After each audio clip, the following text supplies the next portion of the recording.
They treat me so good.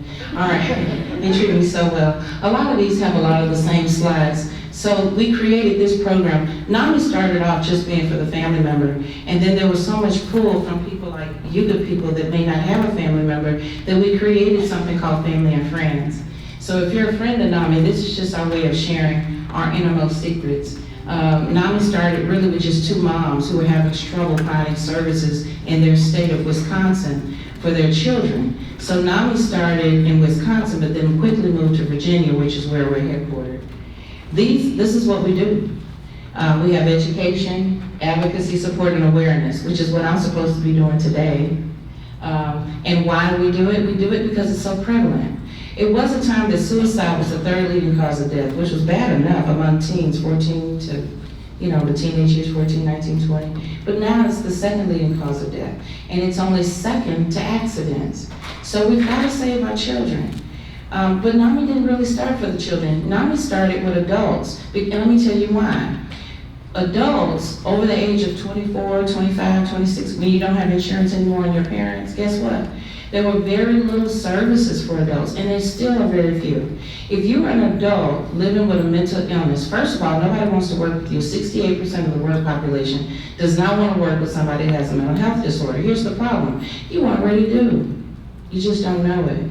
And what you want is you want that person to know it. And you want them to be treated, and you want them to reach out for help if they're in an emergent crisis. You don't want to wait until it's something unmanageable before anyone can talk about it. But yet that's what's happening. We have EAP systems. We have presentations like this in the workplace. And don't you know, because of the stigma, the blame, shame, and guilt, a lot of adults are still not talking about it. They'll talk about it if they're their kids, kinda. I'm still kind of an anomaly with that. I tell all my kids' business. People ask me about that. My youngest son says, you can talk about it, just don't use my name. So I always call him the Yahoo. I never refer to him by name. But the tragedy is, over 90% of those who get treated with the right treatment, right diagnosis, they go on to live successful lives. The tragedies, the things that you hear on the news and you see in the horror movies, those people are not treated. That's not treated. All right? And there's something called the criminal brain that is not necessarily mental illness, right? But it all gets lumped together. And that misinformation is what keeps people from getting help. All right, what makes us different? Peer-led support. I am not a clinician. I went to school and got a government degree from UT. I came back here and got to the Mickey Leland School, got a public affairs master's. I was on my way to law school. I thought I was gonna be this big fancy judge. And here I have these 3 children. And the second one was not developing correctly. And I just knew it by his behavior or the lack thereof. It wasn't normal for a child not to, you know how you play peekaboo? And they play peekaboo? He didn't play peekaboo. He didn't want me to rock him to sleep. He wanted me to leave him alone. And then when I blew his little oatmeal or his grits, y'all know what grits are? When I blew his, he wouldn't eat it because it smelled like my breath. So a part of mental illness is that it lives in your neurology. What's in your neurology? What you hear, what you see, what you smell. I tell parents all the time, if you go to school and get an evaluation, that's half the battle. You gotta go to the doctor. You need to go to the neurology department. When that Yahoo started doing things that were bizarre, so he started talking straight out the womb. 18 months, he potty trained himself. So we thought we had us a little brilliant child. But then he couldn't get along with anybody. He got kicked out of soccer for tackling everybody. He got kicked out of swim school because he wouldn't wear the little swim vest. I went to the Y and I said, boy, you can't swim. Yes, I can. I said, no, you can't. He said, watch. He jumped in the 12-foot water right here, Fort Bend, YMCA, went straight to the bottom. The little lady, because I don't swim, the little lady fished him out. She brought him back up to the top, and he's mad. I'm like, what's wrong with you? He said, you didn't leave me in there long enough. He said, let me go. We put him back in. He went right to the bottom. So she fished him out. He said, y'all are not giving me time. So long story short, he's now a lifeguard. He never did. Oh, he never did put on that swim jacket. He never went to the Y. Took him up here to Sea Breeze Equestrian Center. Y'all know where that is around here? 521. I said, I'm gonna give you some horse riding lessons, maybe you get one with the animal. I already know how to ride a horse. I said, here we go again. So peers teach our courses, peers. If you're in a family-to-family class, it's a family member that's been there, done that, got the t-shirt. She's teaching the class, or he's teaching the class. We got dads in there. If it's a peer-to-peer class, which means you in recovery, then there's a peer teaching that class. Why do we use peers? We've been using peers since 1988. That is the foundation of NAMI all across the country. There's over 600-700 of us across the country. Because you're not going to believe me with a belly full of hurt, sitting at the table crying because your life is destroyed. You're not going to believe me when I tell you everything is okay if you don't see okay. I cried for 7 years, wanting autism to disappear. But at age 28, I recognized I wouldn't have it any other way.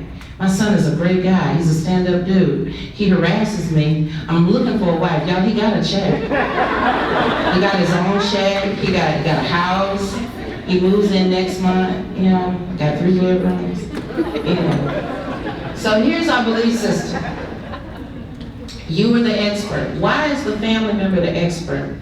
Because you're the only one that really knows what's going on behind closed doors, number one. Number two, you're the only one that's going to make the hard decision about what you will and will not do. Tell me you're not going to take a shower. See if we're not in that pool together. Okay? With a brush. I'll bathe you through your clothes. But you have to make a decision. I talked to a dad one time. His son was coming out of the hospital, and he said, what am I going to do? And I said, that's on you. What are you going to do? The problem is families don't know their options. They don't know what they can and can't do. And that is what the psychoeducation classes are for. People come to a support group. Sometimes I'll come out of the office and I'll run a support group just to stay in touch. And I'm so glad. I went to a support group last Tuesday at the Hope and Healing Center in Memorial or Gallery area. And there were some families in there. One grandmother was just crying all the way through the class. And I mean the support group, and I was there. If y'all go to church, y'all know how they have an altar at the front? That's where I was, crying for 7 years. Sometimes I roll, kick my shoes off like Patti LaBelle, and I roll from one side. Y'all, I'm telling you, grief is real. Grief is real. Mental illness has 2 hits. It hits the person who's diagnosed, and it hits the people who love them. And everybody look like they got something. When you hurt, grief will do stuff, okay? Thank God I married 30 years, but that poor husband, he had to hold on. I dyed my hair blonde, I was so upset, it all fell out in the back. Yeah, he stayed with me, you know. I took all the money out the bank. He said, don't spend that money. I took it all out. And I went and had all these tests done to tell me the same thing.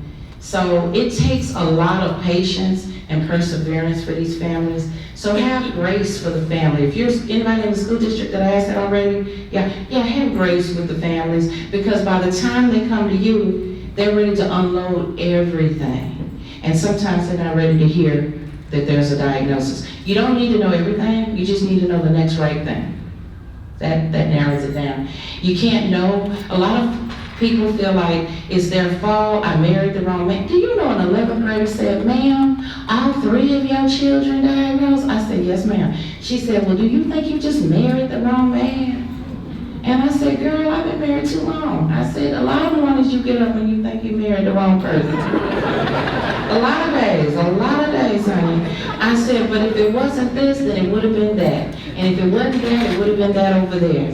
Life comes with its own trouble. Do y'all understand that? I'm dealing with this, but other people are dealing with things I don't want to deal with. I'd rather take this. So yeah, you know, and 5 years ago, and this is pertinent to the topic, how do you know? How do you accept it? 5 years ago, my husband, well, actually he had done it once before, but I forgot somehow, but 5 years ago he said, I'm not going back to work. I'm like, huh? You know, mortgage, we had one in college and all this stuff. I'm like, what you say? And you know, like most people, we were living on both paychecks, right? And so after, you know, he was on that couch for about a year, I'm not kidding, a year, I said, you know, I love you and all, but this ain't gonna work. You gonna have to get off this couch. I said, you done gained all this weight, now I have to go buy new clothes, I don't have no money, and the people at the mortgage place, they want their money, you know, you're gonna have to do something. And he said, well, what do you think I should do? And I said, you're gonna come to work with me. I work in the local mental health authority. Texana is the local mental health authority here, right? The Texana folk? Okay. In Harris County, it's the Harris Center. In Montgomery County, it's Tri-County Services, right?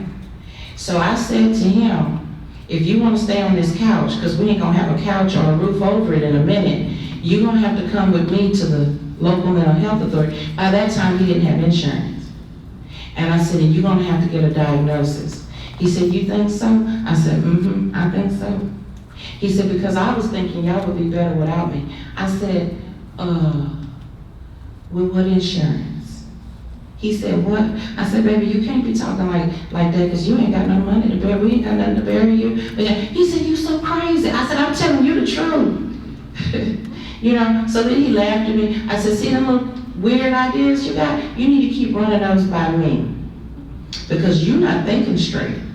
And so it takes humor. It takes lightheartedness. You can't be so willing to throw the baby out with the bad water. So here we are 5 years later, we still got that house, praise God.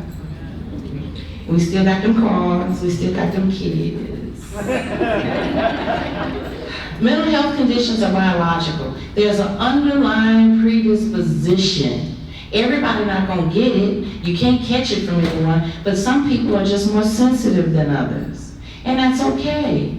I think the #1 way to get people to accept their mental illness is stop acting like it's something just so odd and peculiar when it's something that's so common. Listen, okay, here we go. How many of you got ears that attach to your face and some of you got floppy ears? Don't try your ears out. Some of you got your earlobe go all the way down and connects. Your ears connect? That's a rare thing. You got floppy ones? Yeah, how many of y'all got floppy ears? I got floppy ears. They flop at the bottom. Some people don't. They don't wiggle. They go all the way. They attach to the skin. Now, is that a weird thing? No, that just is. I'm going to give you one more. Look at your thumb. Some people can catch a ride. The thumb, hold it up. Your thumb curls all the way back. Who in here got a straight thumb? It don't curl. Your thumb? Yeah. Well, no, you got a little curl. Who got a straight thumb? Somebody got a, yours is pretty straight. But whose thumb does not curl back? I know you're here. There it is. See, look at her thumb. It don't. She can't catch a ride nowhere. She can't. All right. That's what a predisposition. Some people are predispositioned to have straight thumbs. Some people are predispositioned to have ears that connect. And if we start telling our children that, let me tell you what we do in the 1st grade. We tell our children, brush your teeth. I mean, if they're lucky, we started them, you know. We're supposed to start at home. Yeah. But we tell them, and then we bring the teeth to the classroom and we show them what a cavity is. Y'all know that little class? And then we have another game, I think it's in the 2nd grade, where you spray their hands and then tell them to wash their hands. And then you turn the lights off and you see all the blue stuff. Because the germs have now transferred and they have germs on their face, they have germs all over their room, right? If they don't wash their hands properly. So then they go back and they do it again for 20 minutes or whatever.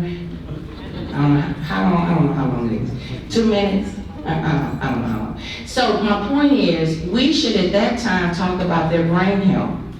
That you have to take care of your brain. You have to sleep. You have to restore your brain. The #1 symptom that something is going wrong with someone's brain, they're not sleeping.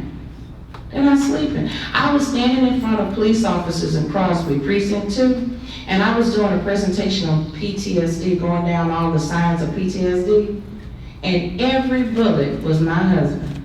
And I said, I'll be John Brown. My maiden name is Brown. And I said, this boy right here got a mental health problem. But I didn't see it. I thought I had just, like that 11th grader, married the wrong man.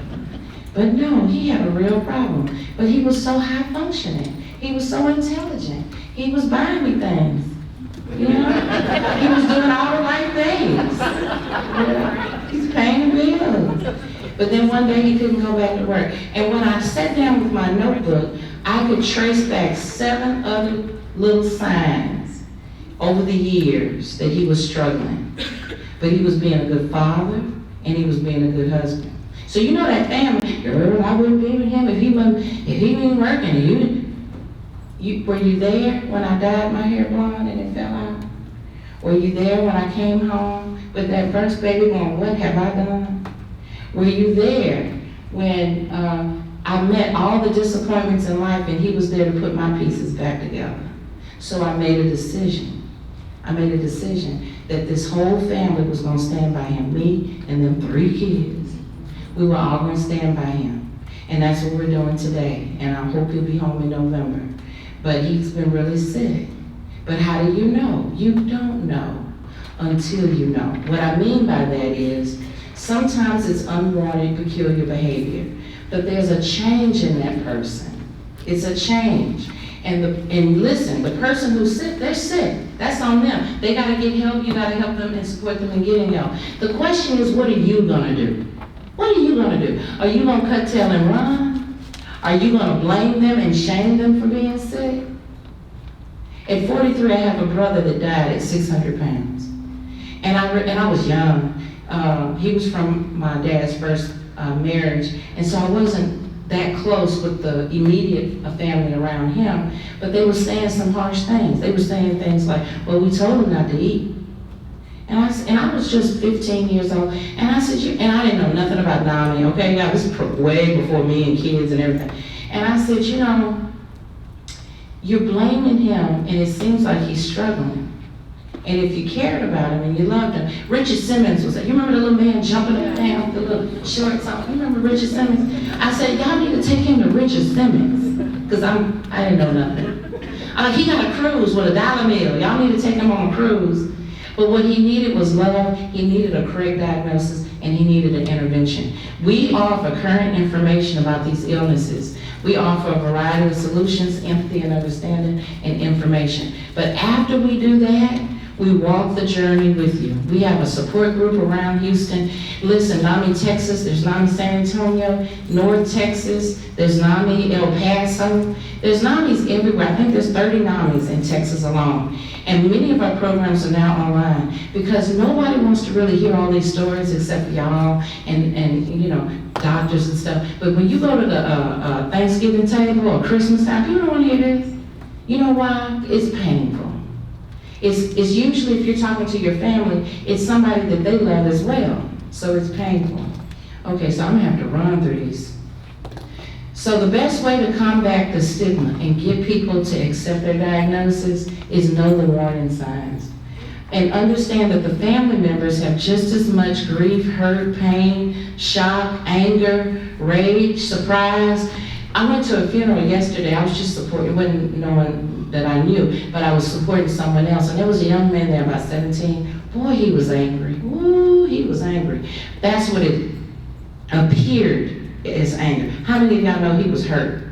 He was hurt. That was his grandfather. So it looks, people show their hurt, disappointment, fear. They show it in different ways. And it's not just the person diagnosed, it's also the people who love them. So what you need to know from this this slide, is that there's 3 stages that is a response to trauma. And everyone who is dealing with a diagnosis is dealing with a trauma, period. You count 10 fingers, 10 toes, or you see that loved one walk across the stage, or you raise a whole family full of kids, and then one day they shock you because something happens. They change in their behavior and their affect, and that's a trauma to you. That's a trauma. Do you know how many parents come to us, their child is just ready to graduate Columbia University, California, Berkeley, and then they can't graduate, they have to come back home, okay? They are dealing with a catastrophic event. That's a trauma. And so what they present is that they're in crisis, chaos, shock, denial, hope against hope. The second stage is when you learn to cope. You're like, oh God, this is really happening. What am I gonna do? You know what I did? I only got 2 more jobs. I was running. I was just running. Why? Because I didn't know what I was looking at. So I took all kind of extra jobs. And then you get angry, and then you feel guilty because you're angry. And then resentment because you're doing it all by yourself. I had a good friend of mine when he watched my children grow, and we were training all over the United States together. And he said to me, he goes, you know what your problem is? I said, what's my problem? I got a problem. He said, yeah, you're resentful. I hung up the phone. And I was like, ooh, I don't do that. So I called him back and I said, I'm sorry, I didn't mean to hang up your phone. He said, yeah, you did. He said, you're resentful. I said, what? Don't you see my pain? Don't you see these tears running down my eyes? Why are you saying I'm resentful? He said, because you're trying to do it all by yourself, and it's bigger than you. How do you think I know the Fort Bend staff so well? I was always up there talking to the special ed chair and the little parent coordinators, the district coordinators and everything. And then Fort Bend YMCA, I went to them and I said, I can't pay y'all, but I got 3 kids that need y'all. And they said, okay. Because that friend said, you cannot do it by yourself. So I had to swallow my pride, stop acting like I wasn't struggling, and ask people for help. And there are more people that care than people that do not. That's what I have found. And then the last one is like what I'm doing now. So I came out today, and I'm feel sorry for y'all that it was me, because of my polo PowerPoint. But I came out today, but the truth is, NAMI is run by over 200 program leaders and volunteers. We take good people like y'all, we send them up to NAMI, now we do it on Zoom, they get certified in these research-based, evidence-based programs, and the volunteers, who probably do a better job than I do at this point, they come out and they share this information, and they share little pieces of their story. Because what we want you to know are 3 things. Number 1, mental illness is real. It's real. Oh, it's real. And it is treatable. There are people who are able to diagnose correctly. You may have to go to more than one person. You may have to try different modalities of treatment. Because with autism and borderline personality, there's really no like magic bullet, there's silver bullet, no magic pill. You have to like work with it, but people will work with you and help you learn those skills. And then the last point is recovery is possible. People live good lives. You should see this job I got waiting for my husband when he come back home. He said, honey, I'm so sorry. I said, don't be sorry, you're gonna make it up to me. You just wait. I said that in love. We already talked about trauma. We talked a little bit about the secondary trauma for the family member. What's going on with families is that they're exhausted, you know? There's not a lot of respite out there, but there is some. And there's some non-clinical, non-medical interventions and therapies and what they call holistic medicine, things like that. There are things that the person diagnosed can do, but moreover, there's things you can do. I've noticed that every time there's an extra stress in my life, like my daughter moving back home with this 18-month-old baby, every time there's like a stress, you add something else to relieve that stress. So I'm hopping on a plane Sunday. Yeah, I'm going to Colorado. And look at all the people who've been diagnosed and open about their diagnosis, and they're famous. So I like this slide and I don't like this slide, because you don't have to be famous to be successful, right? It's really within each person individually to determine their own success. I'm thinking about the Yahoo, right? Because he thinks Wranglers are dress clothes. You know what I'm saying? I don't. He thinks work boots are a sign of honor, and he's really smart, so I want to give him an engineering degree. He's like, I don't need that, you know? He sings like nobody's business. He's just a real wonderful baritone singer. He sings an opera, you know, Latin and stuff, but he won't sing for anybody. He says it's for him, it's not for y'all. And I'm like, why are you not doing anything that makes sense, but it makes sense to them? And I'm reminded when I see this slide that success is really decided upon by the person. So it's very important, if you have somebody that you know, that you love, that you care about, that's living with a mental illness, you have to help them see the glass half full and not empty. And if you do a good job, those kids grow up and teach you the same thing. That I kind of put away this whole engineering degree thing. All of our presentations, support groups, and classes, guess what? They're at no cost. Ain't that something? They don't cost a dime. You can take the class over and over and over again. You can come to the support group year after year after year. We'll even pay for you to get trained and certified and come back and run. I love this nonprofit. Why? It's a true nonprofit. Now that I'm working there, I'm like, oh God, we gotta raise that money again. Because it does cost. It does cost. And the more people we serve, the more it costs. So that's our problem. The gift is we get to help more families. Our approach is the psycho, bio, what is it? I think it's the next slide. No, it's not. Bio, psycho, what is it? Social. There it is. Bio is get a diagnosis, get it treated, right? Psycho is understand what it is and how it operates in you, and what are the best practices for you to recover. The social is find your people. That's my favorite part. Find people that don't judge you, blame you, shame you. Find people that support you, help you grow. If you're around people, and it could be your biological family that's keeping you down, you may have to separate for a while. We did. Oh my goodness. My daddy was born in 1929. You know what he said? Baby, we don't take these outside. We take a child like this and we make them comfortable and we keep them in the house. And I said, that's what you did in 1930, because I'm sure that's when he was growing up. I said, but we're gonna live out loud. We're gonna do it, in front of everybody. Crisis comes up and they need to call people like the police. I think I saw some officers in here. And so you get calls. Unfortunately, officers get called first, even when it's a mental health problem, because people are scared or they're out of control or they don't know what to do, that kind of thing. The problem with that is there's so much you can do to prepare for the crisis where you don't have to call the police. So we have a whole class on that, on a crisis preparation plan. And we put it in a red folder so they don't lose it, and we give them 3. Put one in your house, one in your car, one at your job, have it everywhere. So when crisis does occur, and it probably will, somebody will go missing, somebody's gonna open up the food inside the store and start eating, somebody's gonna wreck a car. I had a son, the Yahoo, he had a parked boat. And then called me mad at the officer because they wanted to tow his car and he didn't want it towed. And he said, Mom, I'm going to jail today. I said, Lord. So we don't have any magical remedies. We don't diagnose, we don't fix. But we're so valuable. Any one of these peer-related programs, if it's ADHD, you've got ADA, ADDASR, Attention Deficit Something Association, South Region. They help families dealing with ADHD. You've got the National Education Association for Borderline Personality Disorder, NEABPD. They help people who are dealing with borderline, which is first cousin to bipolar disorder. I think you've got R.E.A.L out there. I saw a table. They help families that are struggling with bipolar disorder. But whatever it is, it takes 12 organizations for me to stand before you today. It didn't take one.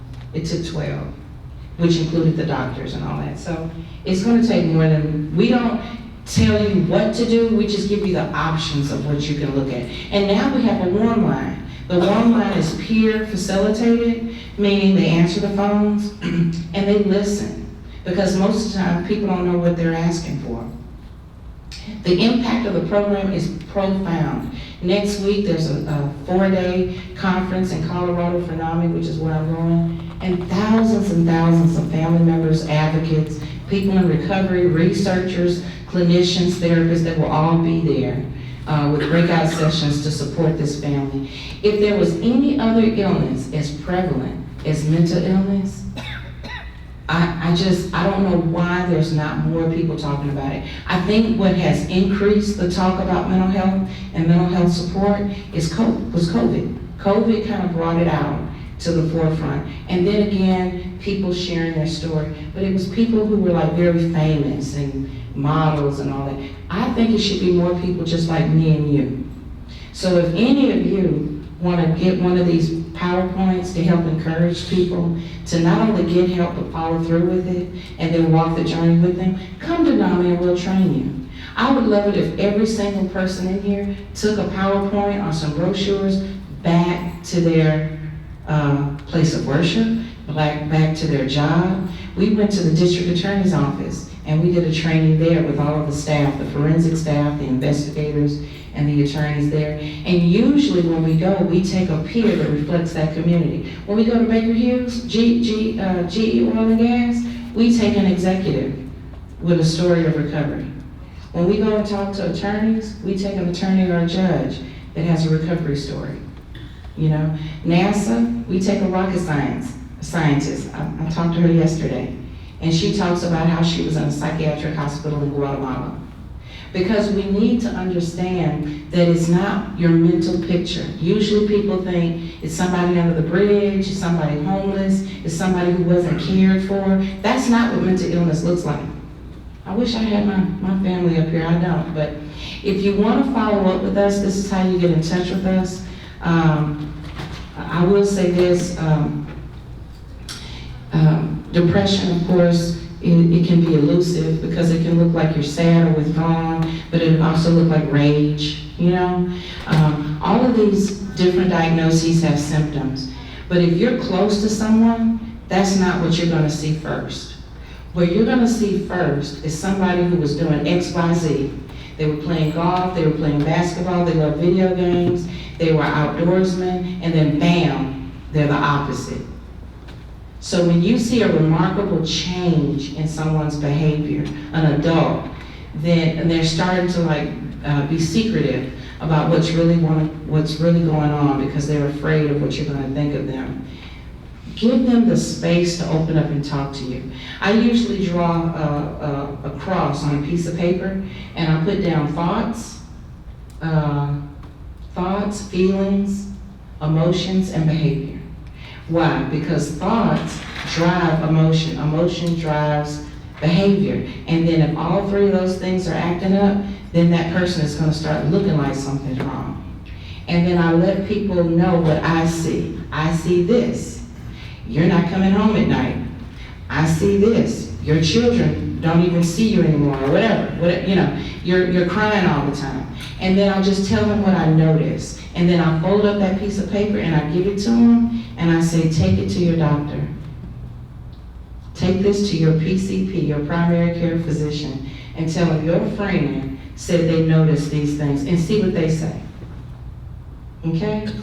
That's just one strategy if you're trying to help someone. If you're trying to help a family member, I brought some brochures. Michelle is going to help me put them on a table out here. You can grab a brochure. But if you look up NAMI, it is prolific, especially the NAMI national website. It's prolific with all kinds of fact sheets and blogs and tips and downloadable things you can share with students or adults or family members.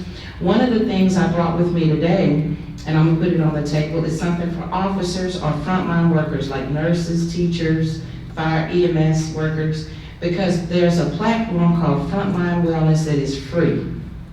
And it was a response to the number of frontline workers who were actually traumatized through COVID, but are still struggling today. And it's free services on that platform. So I'm gonna leave that here as well. But I don't know where I am. Where is Michelle? Somebody need to tell me what time I have. But I'm open for questions. Does anybody have any questions about what I've shared today? Or did you come in wanting to know something that I didn't cover?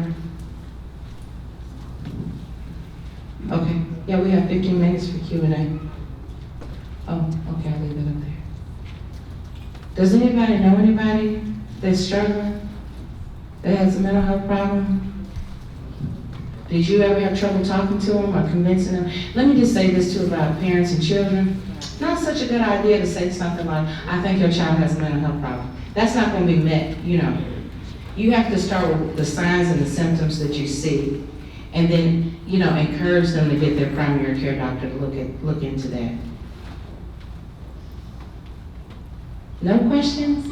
I did good, so I covered everything. That y'all don't have no questions? All right, yes, sir. Mm-hmm.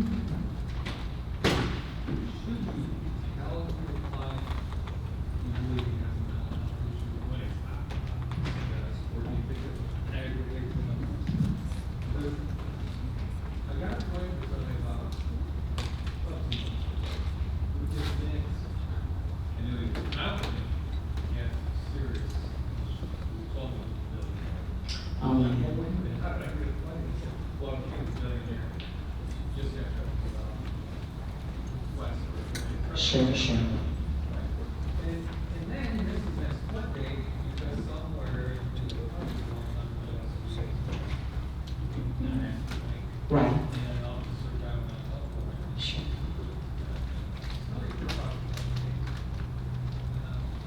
Now he's out, and has to get body state, which probably happen. Sure. But he's still not He's still not right. The question, oh, go ahead. Sometimes I'm worried if I tell somebody, you need to be evaluated, they don't get mental or something wrong with them. Yeah, that's You often. tell them they got to follow. Right, and that's the most often scenario. So the question was, if you see someone who's mentally ill and it's very clear, you know, they could be demonstrating a lot of bizarre behavior. This gentleman was saying, I'm a billionaire, you know, and clearly not a billionaire. So do you tell that person? My experience is that you could tell them, but if they don't see it, either they don't have enough clarity to see that they have mental illness at all. So it's just like, you're throwing it out there, but no one's catching it, right? Because they're not able to. Or they have, you know, they're angry about it. They're not at a place, they're still in that first stage of trauma, denial, shock, crisis, hope against hope that it's gonna go away or that you don't see it. So they're not gonna admit it. So where I like to go is, you know, what do you see is the problem? You know, you're here, you're not able to do X, Y, Z, you're in this predicament, you're in this situation. But if you can't even have a back and forth, because there's two types of mental health conditions. There's mood disorders and there's psychosis, right? Or a combination of the two. And so if there's psychosis, sometimes they're not even gonna see. Now, psychosis is not continuous, so they'll have moments of clarity and then go back into psychosis and moments of clarity. But the person that you wanna talk to is the person who's taking care of them. And I guess that's not possible in yours. He's alone. So this is I get news reporters that ask me this all the time. There's not a lot of places for people with adults to go and receive treatment and residential care where someone's gonna take care of them for the rest of their life. That usually falls on the family, right? And when that family is no longer there, we need to, as a community, come up with a way of how do we take care of our littlest, our weakest, our smallest, our most infirmed. We need to make a decision on what we're going to do, because right now, the burden falls first on law enforcement and then on the criminal justice system. And so where does someone go? This person clearly needs treatment and support, right? Yeah. And so the number one psychotropic serving hospital for adults is the jail or the prison. The outreach coordinator for Texana Center. As most of you know, Texana is the county's provider. Since 1999, the Texana Center has been recognized as the expert for mental health, autism, and developmental disability services throughout Fort Bend, Austin, Colorado, Matagorda, Valor, and Morton counties. Their evidence-based trauma-informed approach supports individuals and families with a wide variety of services. They are a nonprofit with a highly trained team, over 800 staff members committed to helping more than 16,000 people annually with the care they need to move ahead. Without further ado, Ms. Iston. Thank you so much.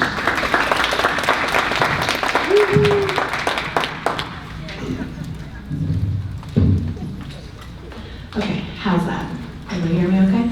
Awesome. All right, and also first I just want to say thank you for having me. I'm going to do my best to follow up that first presentation because that was so much fun. I appreciate all the energy that we had there, so I'm going to try to keep that train going. But like I said, my name is Ashley. I am a community outreach coordinator with Texana Center. I will hit 5 years in July. Woohoo! And today I am here to talk to you a little bit about mental health crisis. So I think we got a really interesting picture from our last presentation from NAMI about just like how different mental health can look for different people. And so keeping that in mind, we're going to delve a little bit deeper into what happens when that early treatment does not happen and we do get to the point of mental health crisis. So I'm going to talk to you guys a little bit about the prevalence of mental health and mental health crisis in our local community and in Texas. We're going to talk a little bit about recognizing when a person may be in mental health crisis, what you can do to support it, and then we're going to talk about some resources. So I guess just a little bit about me. I am going to be referring a little bit to some of my experience, so I'll just give you a quick snapshot of what some of that experience is.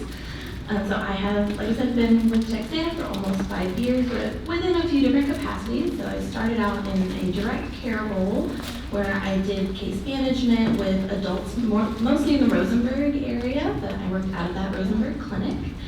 And had, I think in the 2.5 years that I did that, I learned way more about mental health just in that span than in the 7 years it took me to get my bachelor's degree, because it was part-time when I was a mama, so it took a little while. But in those 2.5 years, we really jam-packed so much education, and I think those of you that do work directly with the public will know that people will teach you so much that you can't learn from a textbook, and that experience has been really valuable in helping me to really understand how to support people and what mental health really looks like, and not just kind of memorizing what symptoms go with each diagnosis. So in that time that I spent providing that care, I learned so much about our community and how effective supports look, and so I'm going to kind of draw upon that today when I share that information with you. So I did that for a couple years, and then I moved into a internal training role where I had the opportunity to learn many different curriculum about suicide intervention and mental health supports, and I'm going to draw upon some of that curriculum today, which I'll kind of give you some little sneak peeks and some information if you're interested in learning more about mental health. We do have some classes we can provide, but we'll circle back to that at the end. And now I'm doing outreach, and I think it has been so much fun to really learn about all the different organizations that are available. We're going to highlight some of those resources here today as well. Of course, we have all of our amazing vendors here. Thank you all for being here. I always love meeting and interacting and learning more about the different programs that are available to our community, because I think that's just so amazing. But I'm going to go ahead and dig into that, or dig into my presentation. So again, I just want to thank you to the county for having this event, for allowing us all to be here to take time to have these conversations, because it is so important that we do talk about it. And I love the acronym, Keepin It Real, because that's what I'm going to try to do here with you guys today. All right, so with this topic, I'm hoping to give you some information, give you some education, but I know that it can be a little heavy, and so I'm going to give you a lot of information, but I'm hoping that in learning about some of the things that you can do to support and resources that are available, you leave here feeling a little bit more hopeful and a little bit more empowered that you can make a difference in our community. Because I really think that each person has the ability to be kind of the source of a ripple effect, where we can spread good information, we can spread the facts, we can spread hope for recovery, and just more accurate knowledge about mental health instead of kind of all the misconceptions that float around. So I hope to impart a little bit of that with you guys today. So, clicker works, cool. A quick disclaimer, again, we are going to touch on some heavy topics. We are going to talk about mental illness, we are going to talk about suicide. So as we move through, I just encourage you to make sure you're taking care of yourself. There's a couple hotlines on the screen in the event that you need to talk with somebody immediately. But myself and my supervisor, Sam, are both here afterwards. If anybody wants to talk more or debrief or just needs a little support, I am more than happy to do that. All right. So I'm just going to give you a little bit of information about Texana. I'm not going to spend a lot of time here, but just while I'm here, I have to do a shameless plug. So, we are a nonprofit. We contract with the state. We have a few different divisions. So you'll see here we have highlighted the LIDDA, L-I-D-D-A, that stands for Local Intellectual and Developmental Disabilities Authority. So that division of Texana serves those that have autism, intellectual disabilities, and things like that. And we also have another division, the LMHA, which I believe was mentioned earlier. That's the Local Mental Health Authority. So we serve as both for this county and some surrounding counties. But as the LMHA, we are the designated entity to respond to mental health crisis in the community, to provide those safety net services for people who really just can't afford it otherwise. So every county in the state of Texas has an LMHA, and I think that is important for people to know, because And we're all here probably because we're affiliated with the county in some way, but I know we all maybe know people that live in different counties, live in different counties, things like that. And so if you are curious what provider is available in different areas, all you have to do is type in Google LMHA and that county name, and your designated provider will come up. So we do, kind of as mentioned, we offer very tailored care, very person-centered and trauma-informed care, and so we really tailor it to the needs of the person. So that's what our assessments are targeted to do, to find out what the needs of those individuals are, and then do our best to help fulfill those needs, connect them to resources, identify personal goals, things like that. And the services we provide are determined by a level of care assigned to the person, which are kind of like different care packages. So I just think that makes a lot of sense to me. But our service area includes 6 different counties, including Fort Bend. So we have Austin County, Colorado County, Fort Bend, Matagorda, Waller, and Wharton. And again, eligibility for our services, it's really targeted for those that have, of course, a mental health diagnosis, and then also those that have either no insurance or are underinsured. So the majority of like the Medicaid, Medicare population are folks that we can see, and then also those that have no income or a lower income. So that's kind of our target audience. So just a little bit about us. Can I ask a quick question? Yes, absolutely. You don't come to that. So our services are designed for people that can't access services elsewhere. So we are, I'm trying to determine how deep I want to dive here. So we have what we call open access intakes, which means if somebody comes in our doors asking for help, we're not going to turn them away. And we can provide crisis services in the moment, which is kind of where I was going next. Our crisis services are available for anybody, regardless of insurance status, ability to pay, etc. But if a person does have a provider, what our staff are most likely going to do are help you get connected with somebody in your network. And while we would love to serve everybody, it's mostly for capacity reasons, because the folks that don't have insurance, we are their only option, essentially. So if we can get somebody connected with a resource that more fits their needs or that their insurance pays for, then we can kind of free up that space for somebody who may not be able to. Does that answer your question? Awesome. So again, we do have a whole kind of crisis bundle of services that includes a few different things. So I'm going to just briefly touch on them now, and we'll kind of circle back to them when we come back, or when we talk about resources here in a bit. But we do have a crisis hotline. That was the 1-800 number on that disclaimer slide. We also have a 24-hour 365 mobile crisis outreach team, or MCOT for short. That is the team that responds in the community when somebody does call our crisis line. So we have staff that will go to the person, do the assessment, make a recommendation, and make sure that they get the appropriate help that day.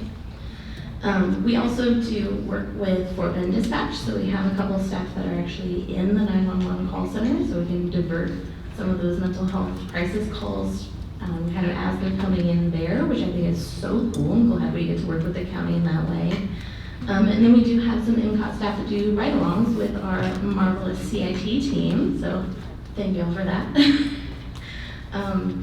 We also have a crisis center, which is located in Rosenberg.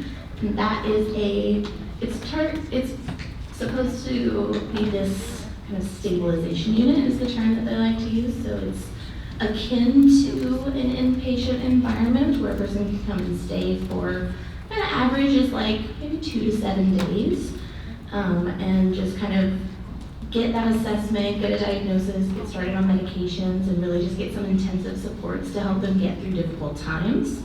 Again, that is primarily for folks that don't have insurance, but if somebody calls our crisis line, regardless of insurance or ability to pay, we're gonna make sure that if they need help, then they get it. And a lot of times that includes us helping them to pay for a bed if they can't afford it, or helping them figure out how to work with their insurance to make that happen. And so we can help facilitate that because we know it's complicated. So we want to make that as easy as possible. And then, of course, at any of our 6 outpatient locations, a lot of folks do walk in and just request assistance, and we can do walk-in crisis screenings as well. So a quick fun fact that I just want to put out there. So I think we also saw the 988 on that first slide. That is the National Suicide Hotline. And how 988 works is when somebody calls in, they kind of triage, see if the person needs resources. They can function a bit as a one-line if needed, and so if someone just needs to talk.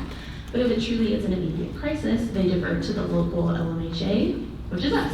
So if somebody calls 988 in Fort Bend County, they'll ultimately get to Texana. So I think having a crisis line is definitely the easiest way to get to us, but I know 988 is easier to remember. So just want to emphasize one more time that these resources are available for anybody, not just for our clients. And with that, I am going to talk a little bit about the prevalence. So I've looked up some stats for us. So here in the state of Texas, we see that roughly 4 out of 10, so almost 40%, I think it's specifically 36.8% of adults in Texas report symptoms of anxiety or depressive disorder. Of those people, of those people, 30% report that they have not sought treatment in any capacity for those symptoms. And I think it's important to keep in mind here that these are just those that report it.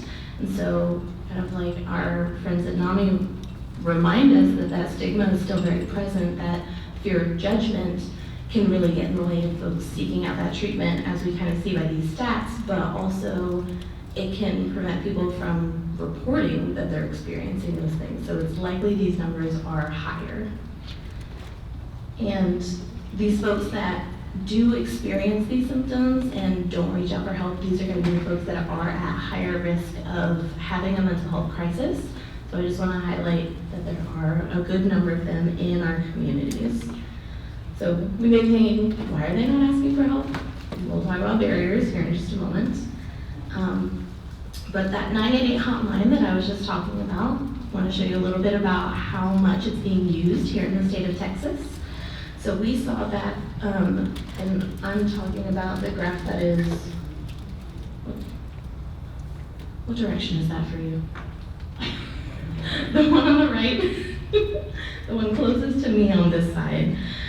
So between 2018 and 2021, we saw that the amount of 988 calls in the state of Texas doubled. And so in just 3 years, we jumped from about 30,000 calls in a year to about 60,000 calls in a year.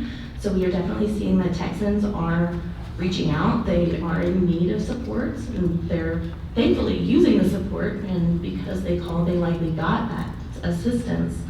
But I just think about those that still aren't reaching out for help as well. The graph next to that, we see that this is how 988 is utilized on the national average compared to how much Texas is using it. I know what you're gonna say, Texas is a really big state, we got a lot of people, but the national average comes in at just over 3,000 calls in a month. Yes, in a month. And Texas is at about 14,000 in a month. So about 7 times higher than the national average. Texans are calling the 988 suicide hotline. And that's a pretty significant amount. And so what we see is that the need is definitely growing. I found a stat that really just caught my attention. I highlighted it there at the top, that in just May of 2023, Texas called the 988 hotline 11,502 times, which I thought was a staggering amount of calls for a single month. So in 2023, we saw that we almost met the national number for the previous year. So that we definitely see that the need is going up, and that people are in need of supports. So I want to look at a little bit more specifically what some of these numbers look like. So in a 2021 survey by the Federal Substance Abuse and Mental Health Services Administration, or SAMHSA for short, y'all may be more familiar with that acronym, they did a study that found about 8% of Texans 18 or up had a major depressive episode, so that comes out to about 1.7 million people. They also found that about 5% had serious thoughts of suicide, so just in the state of Texas that year, that's about 1 million people. And then about 2% of those people made suicide plans, which is almost 500,000 people. So just knowing that, these numbers are great, but each one of these people, or each number here is an individual struggling with mental health. And I think it's important to understand just the scope of the issue and to know that mental health professionals are doing the most that we can with the people that do come to us, but there are people in the community who do still need help, who aren't reaching out. And I hope to give you guys a little bit of information about kind of helping us to recognize when that's happening so you can help them get to us. So this is just the adults though, so I also want to just kind of mention with the youth that things are changing and the need is growing. And so in 2022, Texas Children's in Houston reported that the average jumped from 50 kids per month coming from behavioral health crisis, which that's going to be when somebody goes to the emergency room for experiencing some kind of mental health crisis, whether it's suicide or maybe psychosis or things like that. And so here we have a representation of those 50 kids that we saw in 2019. And then in 2022, we saw that number jump to about 450 per month. And so each hand here represents a child that has reached out for help because they're having thoughts of suicide. And for me, I'm thinking, thank goodness that they're reaching out, thank goodness that they are asking for help. But that jump was just staggering to me. And so to know that it's not just the adults, but our kids are struggling with this too. So why are people not asking for support? I think that it is important to recognize that we do have some limitations. I think we all know that Texas doesn't do an amazing job at funding mental health. But what we see is that 97% of our state is designated as a mental health professional shortage area, which means that, and that comes out to 246 out of 254 counties do not have enough professionals to meet the demand of their service area. And what meeting the demand means, I think, is still kind of a stretch. So those 3 counties that do have enough professionals, it means they have 1 mental health professional per 100,000 people, which is still a lot. And so 97% of our counties don't even have that. So the need is great and the staff is short.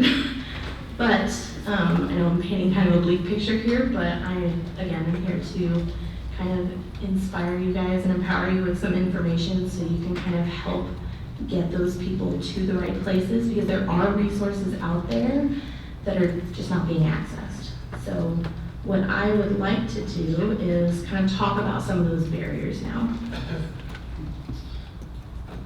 So we'll start with stigma here, and stigma is, for anybody who's not super familiar with that word, because I know it can be very specific to the field of mental health, it's really this idea that a person may be judged for experiencing these things. They fear the reaction of others, or that others may perceive them differently if they share that they're experiencing these issues that do come with a mental illness, such as maybe having low energy, being unable to get out of bed, having trouble going to work, having trouble maintaining the daily responsibilities of running a household, having a family.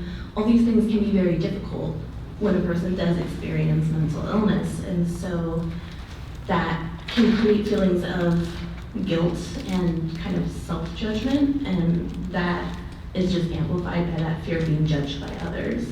And so stigma, I think, can be a really powerful barrier for somebody to reaching out for help. I saw a stat, I believe it was from the CDC, that said people that suffer with depression, on average, it takes them about 10 years to reach out for help and to ask for support. And so for 10 years, people are carrying these burdens and struggling, mostly for fear of being judged and for fear of being blamed for the things that are hard for them with mental illness. So that can be a huge barrier. Also, fear. I think this can manifest in many ways, but I think about the person who is kind of in a really difficult place and things have gotten so bad in their life that they do finally call a crisis hotline, they call 911. I think about that moment before they call where they're thinking about what's gonna happen when I call. What are they gonna do? Like, are they gonna take me somewhere? Am I gonna get locked away somewhere? And just that moment that they have to overcome because they're afraid of what happens next when I do ask for help. And in my time in direct care, I saw this all the time, that when I would meet with somebody for the first time, they're like, what do you guys actually do here? What does it mean to get services at Texana? And I think there's this fear that accessing care can make, like, it puts a label that they're maybe less than or that they're not capable, when really that is so far from the truth. It takes such strength and I think perseverance to push through all those hard things that they're experiencing internally to ask for help. So I'm a big advocate for, like, there's no such thing as too much support, and if you're struggling, please ask for help, but that fear can be paralyzing, especially if somebody's already suffering with maybe anxiety or depression or even bipolar disorder. That can really affect a person's mood and energy levels and things like that. And so fear can be a huge player and a big reason that somebody does not reach out for help. More practically, cost. I mean, we all know things are not cheap right now. And that includes mental health care for a lot of people, because kind of to your question earlier, we would love to be able to provide free services to everybody, but we have to pay the staff. There are costs associated with these things, and that's true for private practitioners, for PCP offices, for anybody that provides mental health services. It costs money at the end of the day, and if a person's mental health is impacted by financial struggle, reaching out for help can feel like another burden that they may be taking on. And so sometimes it's as practical as, I don't know if I can afford this. And so that's something that we need to keep in mind too. The barrier could be the resources available. It could be that, like for example, I live in Austin County, and while we do have Texana, I have insurance. If I wanted to reach out for support, I don't think there's any private practitioners in my county. And so I would have to probably take time off work. I would have to figure out who's gonna watch my kid. I would have to travel at least out of the county to get that support. And I still am technically in the Houston metro area. So if we think about more rural areas, what do those resources really look like? So I know here in Fort Bend, we are pretty fortunate that we do have all these amazing people that are here to provide support. We have so many cool programs to support our youth and people who do reach out for help, but knowing that resource limitations could be a reason that somebody is not reaching out. Of course, mental health concerns can be a barrier in and of themselves. I think earlier we had a question, I don't know if it was from you, about, what if the person maybe doesn't realize that they need support? Something about their mental health symptoms are kind of steering them away from that, and they may not see that help would be beneficial. And so some mental health diagnoses can put a person in a mindset of, oh, I don't need help, I'm doing great. And sometimes, treatment isn't always what a person needs. Sometimes it's just the support and love of people around them, but for many people, not accessing treatment will ultimately lead them down a road to where they may be in a worse place. And so being at least aware of those symptoms and encouraging them to access services can be helpful. Last one here I have listed is lack of awareness, and I think this kind of goes hand in hand with the resources available, but sometimes, and I think I know that in my experience, but I think that if you may be able to relate that even people in Fort Bend County, where we have all these great resources, just don't really exist. It's like how you can't really access something if you don't know it's there. And so sometimes it's really just lack of awareness of what resources are available. I think Nami highlighted this as well. Families don't know what their options are. So sometimes you can just feel stuck because what does that next step look like? So, not a complete list, but these are some common ones that I have seen within my clients and within the people that I have spoken to. But just to realize that there are really valid reasons why a person may not be accessing care, and so it can be really helpful if somebody around them that they trust, that they care about, can help them navigate through these barriers and kind of encourage them to continue trying. All right, so we talked a little bit about the prevalence, talked a little bit about some of the barriers, but I want to talk about crisis itself. So I want to start with defining what do I mean when I say a mental health crisis. So it kind of can be one of two categories is typically what we'll see that fall in.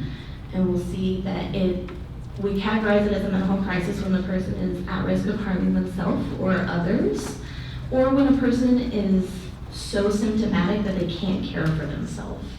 And when I say they can't care for themselves, I don't mean that they have a hard time getting out of bed, or maybe their appetite's kind of low, or their sleep's a little wonky, but I mean that it is so detrimental that maybe like we just can't bring ourselves to take a shower for like a few weeks, or maybe I haven't eaten a real meal in a few days, or I just can't get myself out of bed to go get a glass of water. And so it's like actually really affecting their health in a big way or impacting their life in a big way. And that's when we may categorize it as a mental health crisis. And so the easy way that I like to kind of boil this down is that the person's stress is bigger than their ability to cope with it. But I'm gonna steal a quote from one of our crisis managers who is very wise. She says, crisis is self-defined. And so just because we may not perceive something as a crisis, if the person sees it as a crisis, we want to treat it that way. And in this way, we can help respect the person and take them seriously. So what signs may we see if a person is in mental health crisis?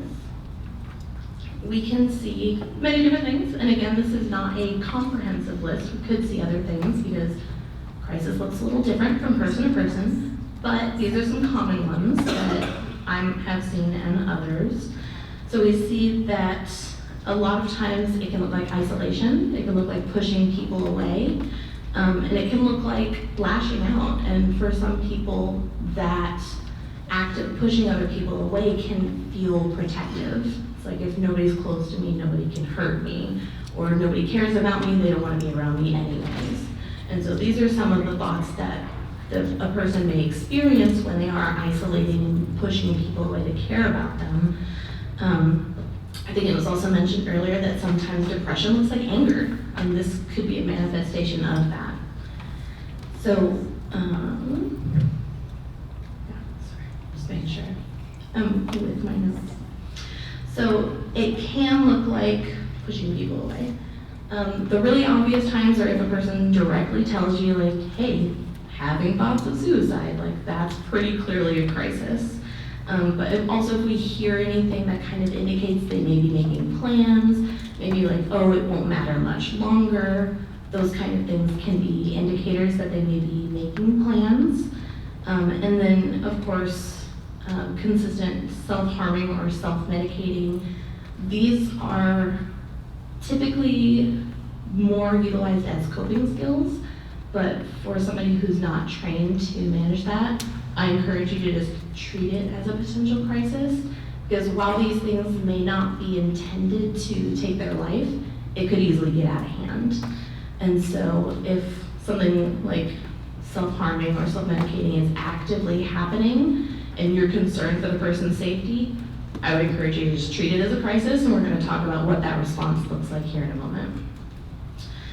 Kind of going over to our other column here, we're looking a little bit more at those things that would lead a person to not be able to care for themselves. So we could see that they are having difficulty in maintaining their normal functioning, they may have difficulty with their hygiene, and this could look like we're getting to a detrimental place where like they're clearly neglecting their own self-care physically and mentally most likely. They may be having trouble with managing their relationships, managing their responsibilities, maintaining their home, maintaining their job. It could manifest in a lot of different ways, but if you see drastic changes in a person's functioning, it's likely there's something deeper going on.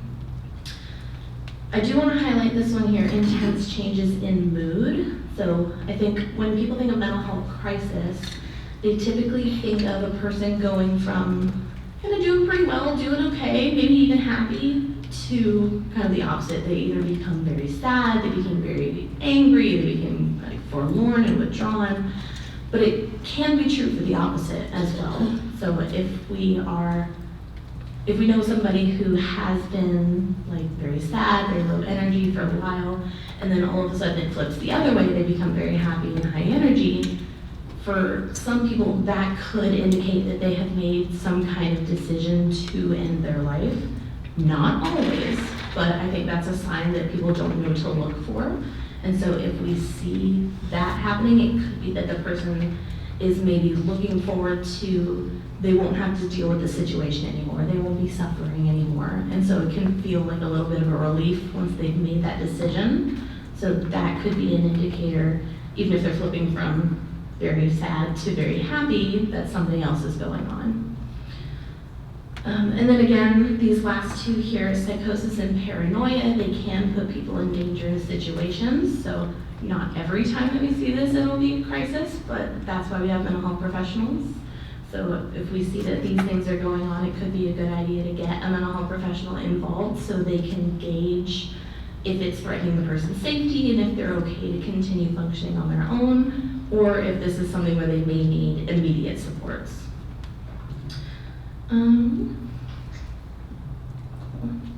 Any questions about any of that?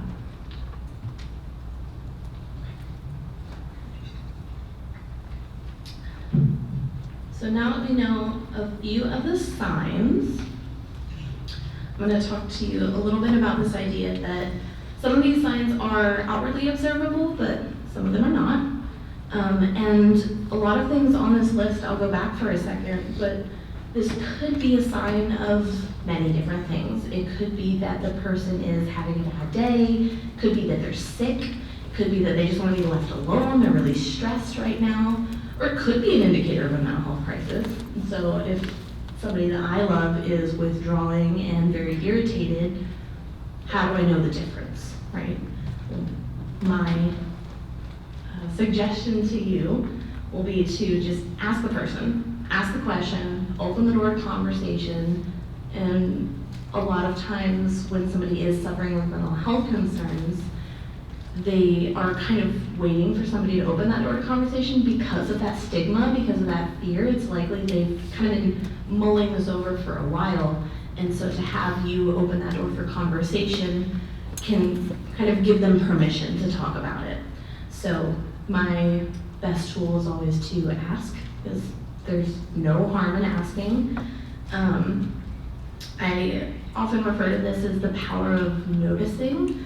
And so it can be really impactful if you, with somebody you care about, or even just somebody that you interact with often, if they have a big change, even if it's just like a coworker, a neighbor, a friend, if they have a big change and you see that happening, you asking communicates a couple things to them. It communicates that you are paying attention, that you see them, and this kind of validates their value as a person, that their value doesn't rest in their ability to contribute or kind of what they have to give to others, but their value is in just kind of being who they are, just existing.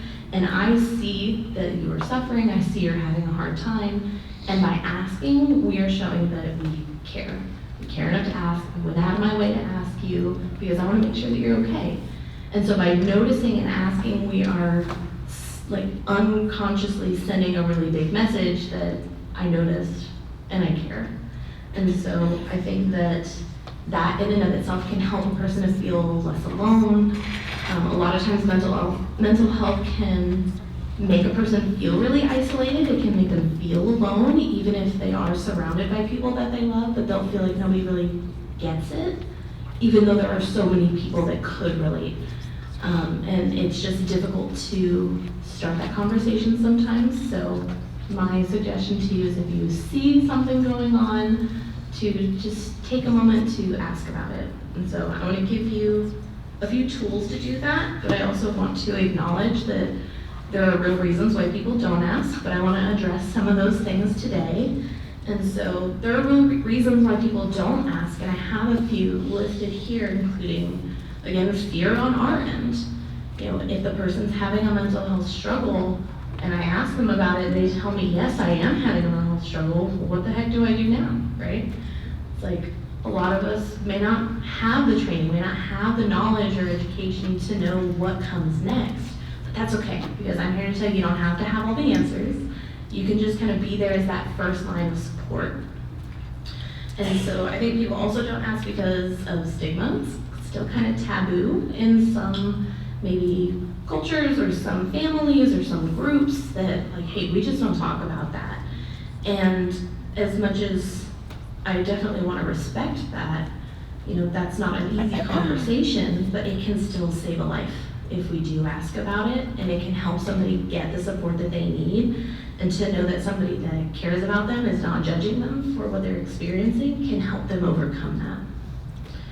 I think people also don't ask because they're afraid of kind of accepting responsibility. Again, like, what do I do next? What if they say that they are, you know, having thoughts of hurting themselves, having thoughts of suicide? It's like, am I responsible for making sure that doesn't happen now? I mean, maybe in that moment, just a little bit, but you don't have to handle it alone. And that is where all these good resources come in, and that's where we're gonna go next. So I do just want to acknowledge that if it is anxiety-inducing, if it is scary to open the door to that conversation, just know that that is also pretty normal. I could testify that even though I have done dozens, maybe over 100 crisis screenings in my time with Texana, it's still anxiety-inducing. Like, I still get scared, and I am trained. And so it's very normal to be anxious about that conversation, but that just means we're taking it seriously. It matters, right? So I do just want to emphasize that evidence supports that asking directly about suicide actually lowers risk of suicide. I know that a lot of, there's chatter out there that asking about suicide may like put the thought in the person's head. Well, I'm here to tell you today that that is not true. The research says otherwise. And it is important not only to ask about it if we think that the person may be experiencing that, but to ask directly. And so there's a subtle difference in asking a person, are you thinking of hurting yourself? And are you thinking of killing yourself? Because hurting yourself may mean something completely different. And so we really want to ask directly to figure out, is this person at risk right now? Do I need to get support right now? And so asking the question directly can help save lives. I just can't emphasize that enough. A couple tips: don't wait for the person to bring it up, because it's likely that they've probably been thinking about it for a while, if it is something they've been thinking about. And there's probably some of those barriers in play to why they haven't brought it up already. And so they may need somebody to open that door to the conversation to get them the help that they need. So if you do decide to ask, which if we are thinking that the person might be talking about that, I encourage you to ask. I have some approach tips for you. So when we do go to have the conversation, we want to do our best to stay calm. We want to do our best not to overreact. Definitely don't want to call them out in public, so doing this in private is best. But keeping that nice calm demeanor best you can is going to create that, I guess, more calm, easy space to have this conversation.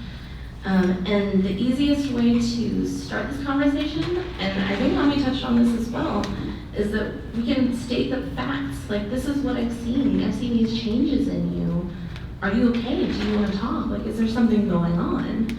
And so not just kind of placing a judgment or an assumption on it, but saying, hey, I've noticed this is going on with you, and I want to make sure you're okay. Because this also communicates that I have noticed that something's changed, and I'm caring enough to ask about it. Because it is kind of a risk on our part. It's a little scary. But to take that risk for someone you care about shows that you really want them to be okay and you're there for support. So when we do ask this question, we want to just listen. This is not the time for advice. This is not the time for, oh, well, this happened to so-and-so last year and they did this. And like, there's a time and place for that, but when we are asking somebody about what they're experiencing, what their struggle is with mental health, this is just the time to sit back and listen. In this conversation, our goal is to understand what's going on. Also, it is good to keep in mind that, remember, those symptoms we may see, those signs, could include lashing out, could include agitation. And so in this moment where we're starting a conversation, a person may be resistant. They may not think that, they may feel that it's more of a judgment or an attack initially. And so if there are some choice words shared, or if they're trying to push you away, just do your best not to take that personally. Know that it is likely their mental health concerns talking, not the person. So it can be a protective response to push away help when the person is struggling. But just to remind them that, hey, no judgment. I know we all go through it. I just see you're having a tough time and I just want to offer some support to you. And so just reassuring the person that you're not there to judge them, but that you just want to make sure they're okay. Be mindful of kind of your own body language and tone. I like to tell people, like, be aware of your eyebrows. It's like we don't want like big eyebrows, and we don't want like mad eyebrows. So just kind of, like I tell my mom, I was like, just tone down your face, nice and easy. But also tone of voice can make a big difference too. So again, just aiming for that nice calm demeanor, not raising your voice. This is not the time to get loud. We're not having a yelling match. And especially if they are a little bit agitated, keeping yourself nice and calm will help them come back there. We'll talk about de-escalation here in a moment too. With body language, it can be helpful to be aware of your hands also. If I don't have anything to like hold, or if I'm not like at a table or something, I'm kind of a hands on the hips person naturally. It's like that can come off a little momish, I think, a little judgy. So I just hold my own hands. But just kind of be aware of like the space physically. We don't want to come across as threatening or imposing or anything like that. And then last, when we are asking about a person's mental health state, if we're asking them about suicide, we want to just make sure we're giving them our full attention. Like, don't be on your phone, don't be looking at the clock. This is a conversation we want to make time for. And if it's really concerning to the point where you think they may be thinking about taking their life, this is an important conversation we want to devote our full attention to. All right. So, as promised, I'm also going to offer you some de-escalation tips. And I know this is a lot of information. This is why we have trained professionals. So these are just kind of some highlights for you guys.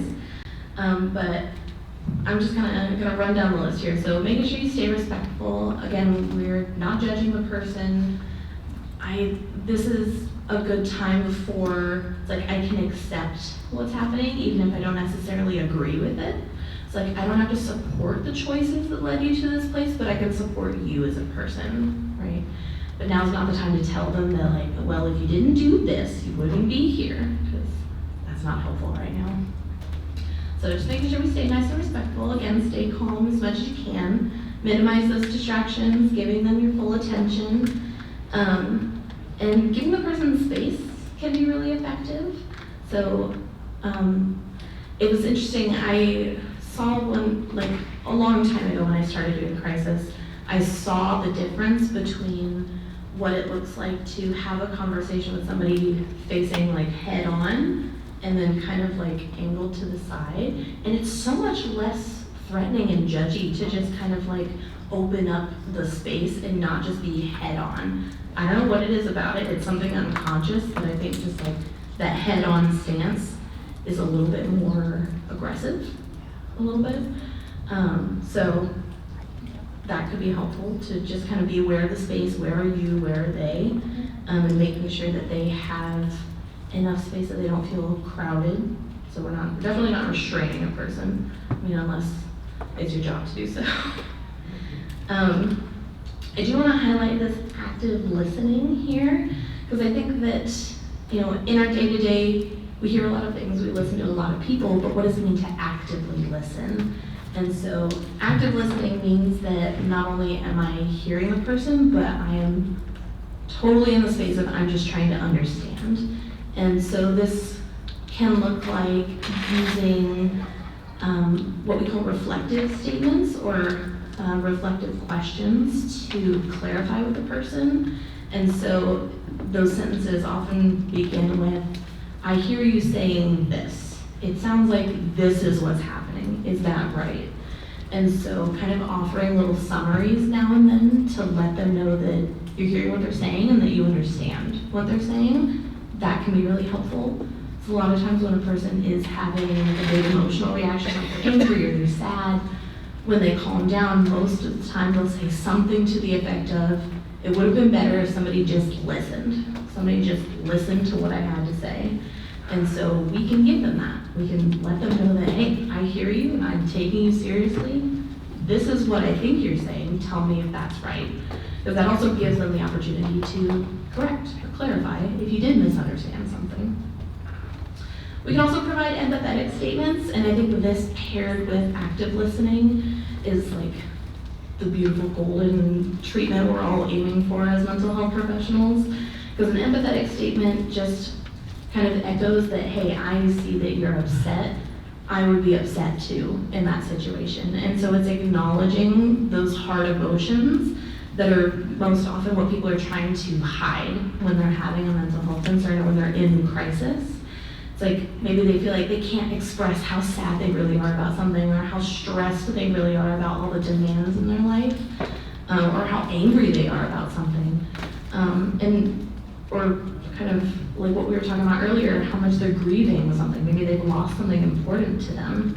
And so to let them know like, hey, no, it's okay, I get it. Like, I'd be upset too. Or like, I see that you're being really strong trying to hold in these emotions, but it's okay. Just like, let it out, cry.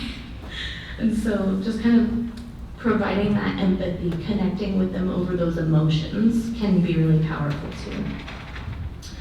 I touched on this one already, but just kind of keep your hands visible, not like non-aggressive, so avoid like balling up your fists or like hands on the hips or like crossing of the arms, because those can come across as kind of like I don't care or I'm not interested or even a little aggressive. And so just kind of being aware of where your hands are. I know it sounds kind of silly, but it can make a big difference in the feel of the conversation. And I like to recommend to kind of meet the person where they are as far as, are they sitting, are they standing, are they on the floor? So if you imagine that a person is sitting and you're standing over them, what unconscious message is that sending? It may be kind of like a power dynamic, it may be that you're kind of like asserting that you're in control of the situation.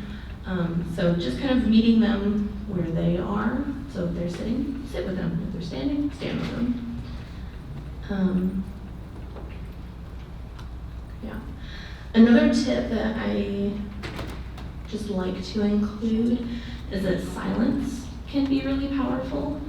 Because sometimes when somebody is in crisis, their mind may be kind of racing, they're having a lot of emotions, there may be a lot of things that they're thinking about. Giving the conversation just a moment to breathe, to just kind of let it be silent for a moment, that can help them to get their thoughts together. It can help it to feel less pressured, like you're now like, I need an answer right now. Like, it's okay, let's take our time, just whenever you're ready, and kind of follow their pace. And so silence can be effective too. I like to kind of joke around when I was like training staff, I would give them this tip that if you're uncomfortable with the silence, it's likely that they are too. So if you can wait them out, they'll probably say something. So if you're not really getting much from the person, just try being quiet for a minute and see if they start speaking. So with these things, really what we're doing is we're communicating that we're taking the person seriously and that we are allowing them to kind of calm back down on their own terms. In the event that somebody can't calm down and that you cannot handle the situation, that's going to be when we kind of call for backup. But really the most important thing I want to get across to you is if somebody has shared with you that they're in a crisis, they're having thoughts of suicide, the most important thing to know, oh shoot, okay, I'm gonna come back to that. You don't leave them alone. And so this is true for whatever setting you're in, whether you're at home with a loved one, you're out in public, you're in school, maybe you're at like a doctor's office or in a park or something, wherever you're at, just don't leave them alone. That doesn't mean that you have to stay with them, but somebody that you trust or somebody they trust needs to stay with them until we can get a professional involved. And that is super, super important because things can happen quickly if somebody feels like they're being pressured or maybe they're scared of what comes next now that they've shared this information. And so it's very important during that conversation to not leave the person alone until we have resolved that conversation. And that's likely going to involve some kind of emergency support or a mental health professional. Okay, I'm sorry. I'm gonna go back to the duck for a second. I got excited. So the duck here is a reminder that all these things can be really difficult. And again, people go through lots of training, lots of education to be really good at having these kinds of conversations. And it does take practice to be able to really stay calm while you have these conversations. And so we can think of it as kind of like being a duck on a pond, where if you've ever seen a duck swimming, it's kind of nice and smooth, they just glide across the surface. But if you've ever seen underneath the water, what are their little feet doing? They're going like 100 miles an hour. And so we are kind of that duck on the pond. It's like we want to stay nice and calm on the surface, best we can, but we're working really hard on the inside. And so just kind of acknowledge these things are not easy, and we are, especially if we're having this conversation with somebody we really care about, it's likely we're going to be having an emotional response too. And so just to acknowledge that, it is hard, but doing our best to stay calm is going to help that person to stay calm as well. Okay. Again, don't leave the person don't leave the person alone. But I also want to emphasize that this is not a conversation that you have to have by yourself. This is kind of where the silver lining comes in, the light at the end of the tunnel, so to speak. But once you have discovered that somebody you care about is having this struggle, they are thinking about suicide, this is the part where there are so many different options for people that can help. You do not have to handle it alone. And so this is the point where we want to engage some resources and some support. So some ways that you may know that it's time to reach out for help is that the situation is unsafe, either for the person or for other people. And so if they have, if they've said specifically that yes, they are having thoughts of harming themselves, they're having thoughts of suicide, that is a situation that is unsafe. And that's a point we want to reach out for help. There are going to be situations sometimes that as mental health professionals we encounter that maybe somebody in crisis is threatening somebody else's safety. That does not happen as often, but I just want to say it is possible. So just kind of a blanket statement, if the situation feels unsafe, feel free to call for emergency services. If it's unsafe specifically, I'm going to recommend to go ahead and call 911 because we're a mental health professional. We cannot put our hands on people if needed. So if the situation calls for that, 911 is going to be the way to go.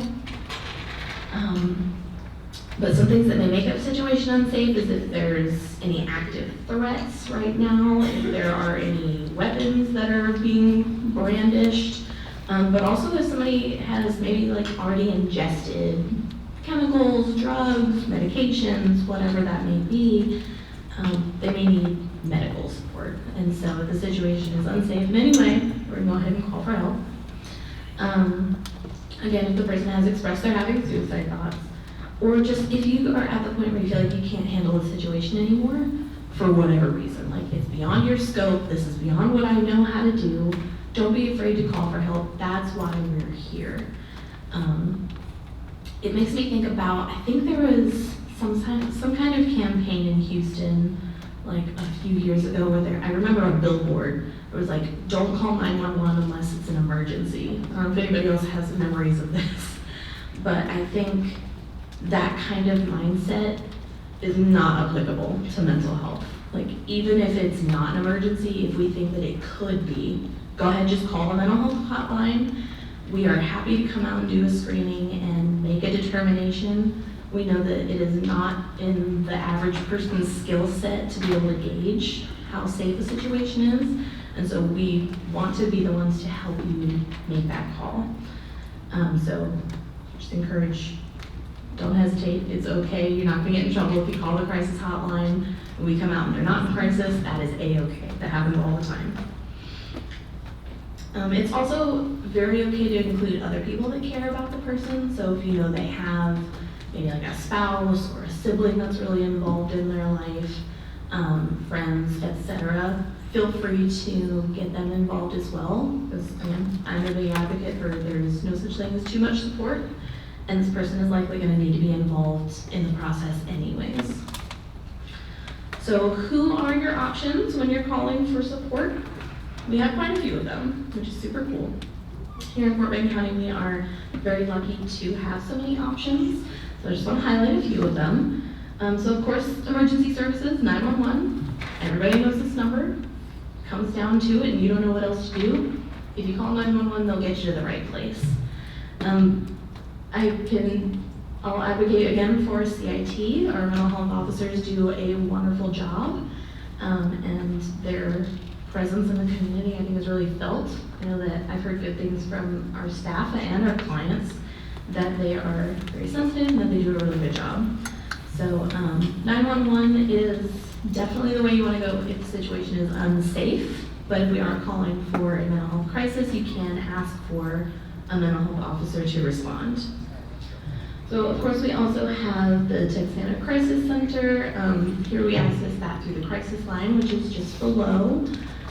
So the Crisis Center, again, is an inpatient adjacent environment where we can kind of hold people for a couple days, get them stabilized, get them into our services, and start getting them the support that they need. So our crisis line is there as well. The National Suicide Hotline, 988. This is kind of like it indicates, it's good anywhere. Anybody can call this, it's toll free. And it essentially functions as a resource hotline, and so if the person is calling and they just need to talk, they'll chat with them for a little bit. But if it is truly a crisis, they'll direct them to the LMHA, which will come back to Texana Center. So I will say that the Texana Crisis Hotline will get you to a mental health professional faster than calling 988, but I know it's in the moment, it can be hard to remember who does what.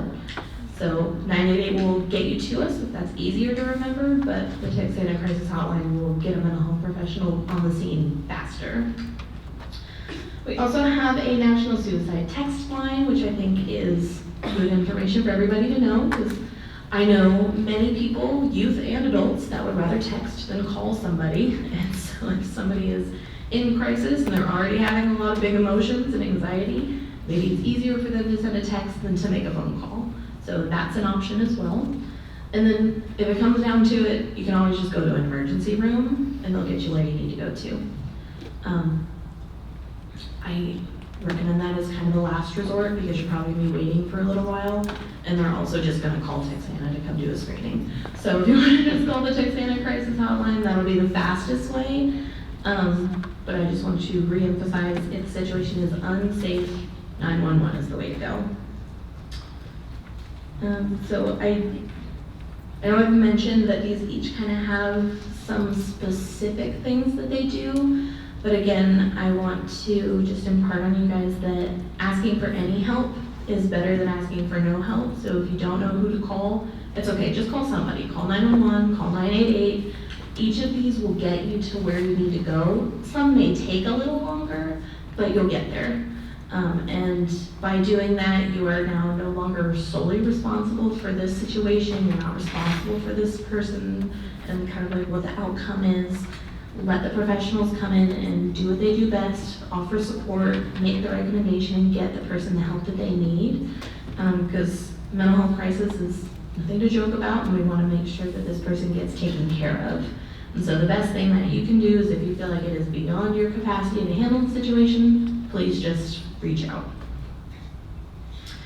All right, so I know that was a lot of information. It was pretty intense. So I just want to see if we want to collectively just kind of take a deep breath. Just deep breath in, hold for a couple seconds, and deep breath out. All right, good job. So I do just want to say that I know these conversations are intense, but I'm so glad that we get to come here and have them. I am kind of winding down. I'll give you some more tips for what happens after a crisis, but I really just want to say that I hope that knowing a little bit more about kind of what options you have, the power that you have to change the outcome of a situation, and the impact you can have on somebody's life who is struggling, I hope that you take that leap, and when you see somebody who is struggling, you ask that question, because every one person that we can get connected to support is potentially a life that we save. And the mental health epidemic that seems to be happening right now, we can kind of chip away at it one person at a time. And so I just want to say, if you have gotten this far, give yourself a little pat on the back, because you've done a lot of hard work and you have made a difference in somebody's life, and that's really what we're here trying to do. So I do want to talk a little bit about something that I think gets skipped a lot. I want to talk about what happens after a crisis. And so after, the situation has resolved, the person is, getting the support that they need, it takes a little time to kind of come down from that and return to whatever normal looks like for that person. And so in the time following a crisis, statistically, a person is more likely to go into a crisis again within 2 weeks of that. And so it is a very vulnerable time. We want to make sure we're keeping an eye on that person and they are connected with somebody who knows what to look for. So at Texana, the way that we handle that is after a person comes out of the hospital, we get them with one of our staff within a week to start outpatient treatment, to just kind of keep an eye on that person, make sure they have the resources they need, they have the supports that they need, and we teach them tools to help manage their own symptoms as well. The goal is always to empower the person to be able to reach out and manage their symptoms on their own. But of course, having supports is never a bad thing. So after a crisis resolves, we want to make sure that we're giving the person time and support to recover. So I feel like if we just kind of think about it, what would I do for this person if they just came out of the hospital for a physical condition? It's like, when a person is recovering from a mental health condition, it's a lot of the same stuff. They need rest, they need sleep, they may need help with small tasks around the house. Hey, do you need help, making a grocery list? Can I pick up the groceries for you? Do you need me to come over and help you with the laundry or the dishes? And it's a lot of those practical things that are kind of just difficult to manage when you're not feeling 100%. And so those very pragmatic supports can make a big difference and help the person really feel supported after crisis as well. Research shows that a person is much more likely to access ongoing supports if somebody they care about encourages them to do it. And so you supporting the person in continuing care after the crisis can be the difference of whether or not that's a one and done treatment or if they are in treatment continuously. And having a person involved in services on an ongoing basis is very preventative against crisis. And so we can kind of think about it would you rather go see this person maybe once a week, every other week for a couple months, or would you rather be in crisis again in a month? Because I'm gonna pick the outpatient one. That's much less impactful on their life, a negative impact. Wait, the outpatient one is better. That's what I'm trying to say. So you can make a difference in supporting a person to get connected. And then of course, it's very helpful to check on the person and help them just kind of get back into a normal routine, because that is really ideal for helping a person to move forward in a healthy way. It's getting back to all the things that they enjoy, all the things that they can and want to do. And so sometimes after a crisis, particularly with youth, I'll see that a family's reaction is to kind of shut the person in, be let's cut off all stress, but in doing that we kind of also cut out all the fun and the good stuff. And that can actually make a person feel more isolated and disempowered. And so to kind of encourage them to do what they can, support them in getting back to that normal routine, that's the best way to go about that and help them feel supported. All right. Doing good on time. So I just want to kind of review our highlights real quick. So the things that I would love for you to take away today are that mental health crisis and suicide is prevalent within our community and within our local area. There are many resources available. All we have to do is reach out. That you can help to identify people in your community that are having a hard time by looking for those signs of crisis, looking for those signs of distress, and knowing that some people may never reach out for help, we may have to help them with that part. And so being aware of what some of those barriers are. They get pretty happy, and I try not to always tell stories, but I had a guy, he was in a barricaded position in his house, and he had a protective order against him and his father. He should not be at his father's house, but that's where he lived. But domestic violence, he had a protective order because he broke his father's jaw. And he went to the mental health hospital, and he checked himself out AMA against medical advice. And he walked from the north side of Houston, like 1960 and 45, back to 59 and airport. And it took him about 2 days. So his dad saw him and said, "Hey, you've been missing. I'm happy to see you. Come on in." And he comes into the house, and 20, 30 minutes in, he already going back to where he was at before when he assaulted his dad. So the dad called the police. It's all this big SWAT operation going on. And they call for CIT. So I make it to the location, and I say, I'm gonna go in there and talk to the guy while y'all getting ready. And so they needed 12 operators, and it was 6 SWAT operators. So I go in the house, and I'm talking to the guy through the door, and I'm telling him, look man, look at my uniform, it's different. I have a black shirt, khaki pants. I'm not like these police officers. I'm different, I'm gonna get you out. I don't want to take you to jail. Nah, you just want to take me to jail. You the police just like them, you gonna take me. I said, no. I said, they gonna come in here, they gonna come through the window, they gonna bust the door, they gonna smoke bomb you, all of that. I was just giving him all of the stuff you see on TV, so his mind is thinking. And I ended up getting him out, I pushed through the door, and I thought I was gonna have to fight him. He just stood up and turned around and let me handcuff him. And as we were walking down the street, about 7 houses where I parked, he said, man, you didn't lie to me. I see all of those guys over there with their big old guns. They were gonna get me. I said, yeah, that's why I told you, you gotta listen to me. We different. I said that story to say that we wanted to differentiate ourselves with the community so they know that we are here to help them. We don't come out and we don't give you tickets. We're not taking people to jail. Our job is to divert and to get you help when you are in a mental health crisis. So, a little sidebar, I apologize. I am a son of a Baptist minister, so sometimes I digress. But we try not to use physical restraints. When I was doing the job regularly and not coming out and talking to people, I would maybe handcuff 7 or 8 people a year. So that's small amount of people, because I think over a course of a year, maybe I dealt with 300 people. So I only handcuff 8 of them. I think that's a good ratio. Usually I can talk to them. Sometimes I talk to them so much, they say, fine, just put me in the car and take me somewhere. I'm tired of hearing you talk. I'm like, yeah, see it work. But like I said, we try to make sure that you don't need to go to the ER, but if you do, we'll take you to the ER, because the ER, that's a bill.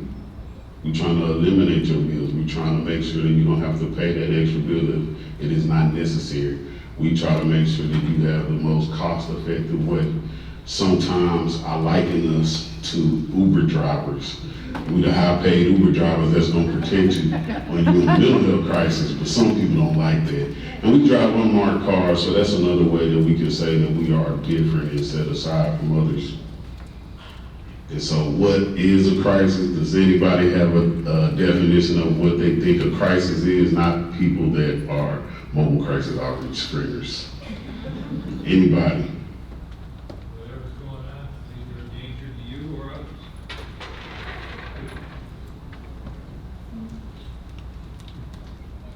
That sounded good. I go with it. Some people say it's a loss of control.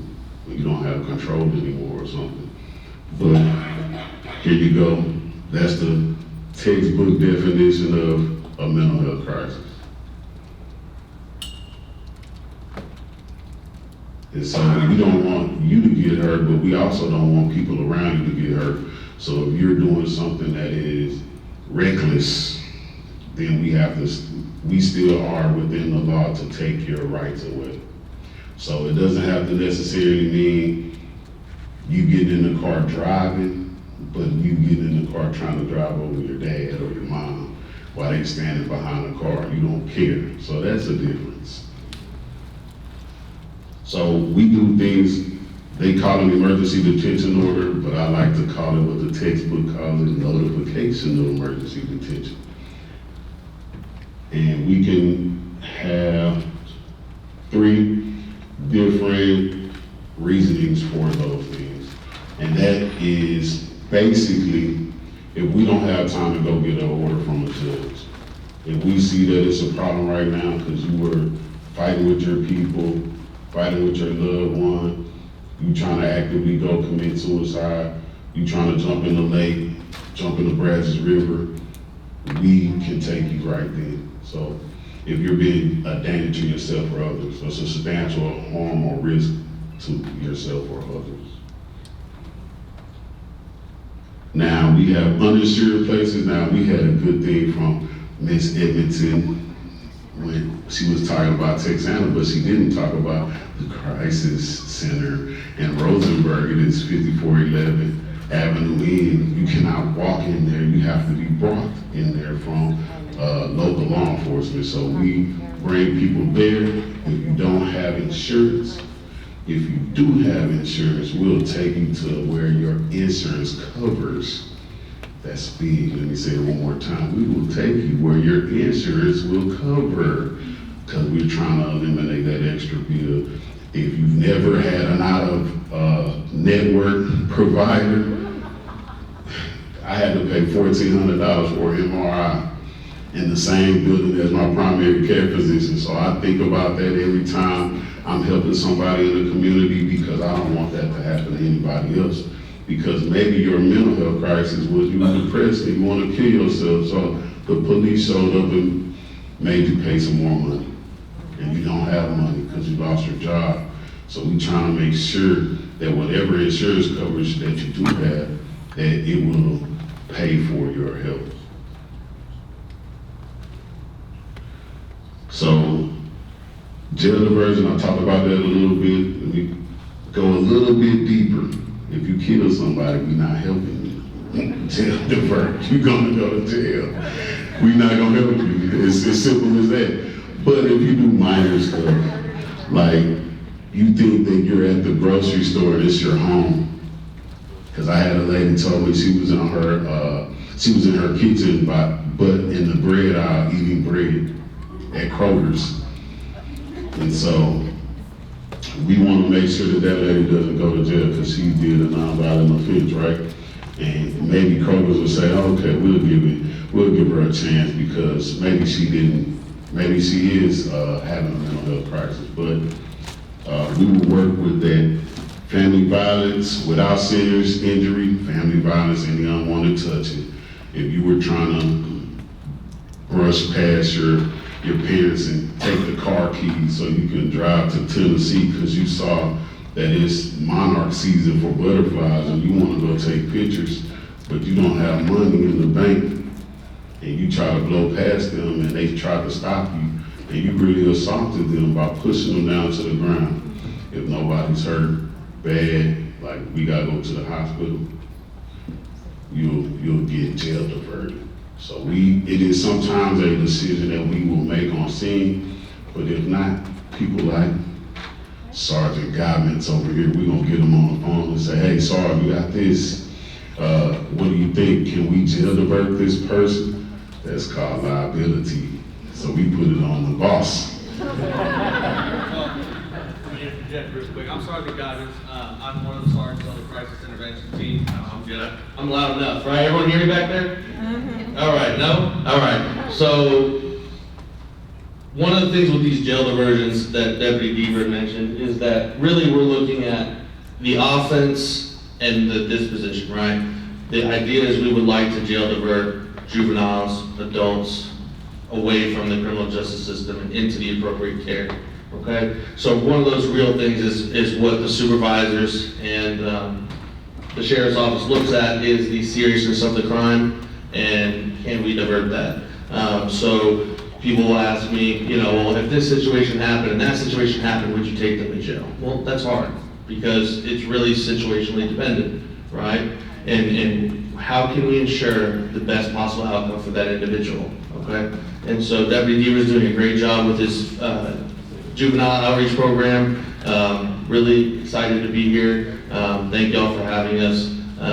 And Deputy Deaver, I'm gonna let you take it away from here. Thank you.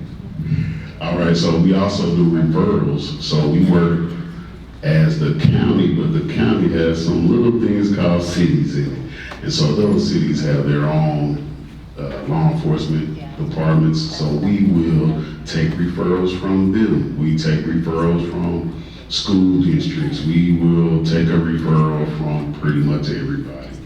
And we'll try to go out and we'll check welfare on some people that somebody felt that needed a little bit of help, but they weren't quite in the mental health crisis at the time. And so in doing that, we try to prioritize that in 2 days. We'll try to go out and we'll try to see them. Sometimes we are able to get people that may not have been in a crisis that day. Maybe by the time we come and see them, they are ready to go. And so, I say that because I call it a cake baking. Does anybody in here bake? Come on, nobody? Okay, all of the people that bake, do you use the toothpick method? Okay, so you pull it out and then you put your toothpick in there and you look if it's moist. Is it ready? So you gotta keep putting it in there until it's dry. So sometimes I say, oh, that cake is not ready. You gotta put the toothpick back. And some people, they get mad about that, but I try to tell them that because every situation don't mean that people have to automatically go to the mental health hospital. You have rights as a person that we will not trample on your rights because somebody else don't like what you do. Like if you out there painting your house with a radio on blasted at 2 o'clock in the morning, you're an annoying neighbor. That don't mean you need to go to the mental health hospital, right? So it's different things, but that referral process, it works a lot of ways, and sometimes we can show that we will provide references to or resources to the families because they don't know or understand what their rights are. Our team is growing. The sheriff's office, just like everything else since the pandemic, we have had a lot of people leave, but our team is still growing. And we have 13 members right now, and 3 supervisors, a sergeant level, and Lieutenant Ellis. He was here earlier with the cavalry head. So we also support our CISM, the Critical Incident Stress Management team, and they help when we go out and we see something bad, we see something that is hard to deal with. We have a whole team that help us, because who's gonna help the helpers, right? So they developed a team with the sheriff's office to help, and we have a former patrol deputy who is now a licensed professional counselor named Kayla Elwood, who works for behavioral health, and they make it anonymous so that you can go and feel good about going and getting the help, but also various other team members across the sheriff's department so you can try to help your peers. so the code embedded response pilot team with Texana, which somebody else didn't mention, but I'll take that on. So we have a MCOT, a mobile crisis outreach team rider with us. We give them a bulletproof vest and it says civilian. So they don't get out of the car until we say get out of the car. We make it safe for them and they'll ride with us and they will screen people right there. Now, this guy right here, I don't know what he's looking at in this picture. I don't know where they got this picture from, but that's my focus youth. That's the grant that I work on. And we now have 2 deputies that only transport people. And those transports, I'm telling you, maybe 7 a day. And they transport from hospital to hospital. So the people who went to an ER that need transport out of that ER into a mental health facility, we have 2 dedicated team members that take them to the place that they need to be. Again, saving that money, because if EMS takes you, that's a bill. And I think the last time I checked, it was at least $250, but it may be higher than that now. So let's talk about how you get us. How do you get a response from CIT? The best way is 911. Don't even try to think about something hard. Everybody knows 911. And when you get us on the phone, when you get 911 on the phone, you tell them what's happening. Don't try to sugarcoat it. Don't try to say, oh, my friend, what's your name, sir? My friend James is having a hard day today, and I think the police need to come and see him. No. James threatened to kill everybody in the room, and he had 74 guns in his lock, in his safe, and he said he's gonna go get them. We need you to come out here because James did this before. James been on mental health medication, and he has been to prison before, and we can't get him to give up these guns, right? To get off. James, it's only truth. Truth will set you free. But when we get the cause, tell us everything, because sometimes family members, they don't want to tell us that their family member have assaulted them. So it changes in response, and sometimes we need the appropriate response to help you so it won't go to a bad situation. In the state of Texas, they have mandated training classes for TCO, who is the managing body of law enforcement in the state, has mandated that we take classes because of Sandra Bland. So they make sure that we are responding appropriately and having the appropriate de-escalation skills, the understanding of trauma, all of those things. So don't hesitate to call. And once you call, tell us everything. Be open and honest. Ms. Donna, yes ma'am. Can you clarify something for me? If I'm in Rosenberg and I dial 911, it's going to go to the Rosenberg police, but I want you at the sheriff's office. So do I just explain? I mean, if I'm talking on the phone about a crisis, are they automatically going to contact you? But like you were just saying, tell me everything. How do I get? You understand what I'm saying? Depending, like you mentioned a few minutes ago, all the cities within this county. How do you Yes, get ma'am. I was gonna get to that, Miss Donna. You my friend, and you was reading my mind. I can do that. So I told y'all before that we service the entire county, but some departments have their own crisis intervention team. Go figure, right? Because they didn't want our help. No, they wanted to do it because it's important, and it's a lot of people that need help, and sometimes we can't help them. So if they don't have a crisis intervention team, their department will call for our department to assist them. So there may be times where Missouri City comes out and they will bring their own crisis team, or Sugarland has their own crisis intervention team. If they don't call us, we don't know, because we have to let them do what they want to do in their jurisdiction. But if if you talk to them and you ask them, hey, we've dealt with the Sheriff's Office Crisis Intervention Team before, can you have somebody come out? And if they call for us and we are available, we will come out, we'll help you out. We don't mind that you're not in our county jurisdiction in this instance, okay? Because we still trying to help the citizens of Fort Bend County. Also, you can call 988. We already heard 988 information earlier today.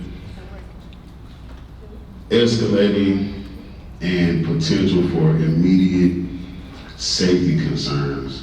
When I say that, again, tell the truth, tell what's happening. Don't minimize anything that's happening, because when you minimize it, it may go on the back burner. They may not hit the right checkbox to say that this is an emergency call, because when you call in the 911 every time, it is not an emergency call, because other things are happening, like somebody getting robbed at gunpoint, like they robbing a bank. These people are tied up. It's a lot of stuff that people don't know is happening behind the scenes in law enforcement. And if you don't say, hey, this, my friend James with the 72 guns, he's saying he's shooting everybody. If you say James just had a bad day and he's mad and disgruntled, okay, we'll get to Mr. James soon enough. So we want to have good response times and help our citizens. And we can only do that if you help us. Things like they're a Texana client, they have mental illness, they take medication for mental illness, anything that you know that can be clearly communicated, tell us, even if they look like they're not taking care of themselves. Give us all of the information, what they wearing. If they have 7 shirts on and it's hot, it's 100 degrees, tell us. It looks like they have a whole bunch of shirts and it's hot outside. We don't understand why. That is another sign that they are currently in a mental health crisis. Does anybody have questions? I want to throw a scenario at you.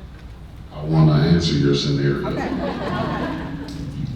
I live with and this is not in reality, I live with my boyfriend, and I want him out of my house. However, the law basically states if he declares that he's been living there for 6 months paying bills, you guys can't necessarily put him out. But then I say, well, he has a history of maybe not taking his medication. I may not know that for real, but I'm just saying, can CIT or has CIT been called for that reason? Because we have women that they end up in these relationships and they can't get them out the house and things of that nature. So I just want to hear from you on that. So when you have a civil issue, like your family member or your relationship other, you have to evict that person, and the CIT deputies cannot come and just take him away because he writing on the walls. No, for real. Because he won't take a bath. When you see it take a bath, he only take a bath on Tuesdays and Thursdays because they start with a T.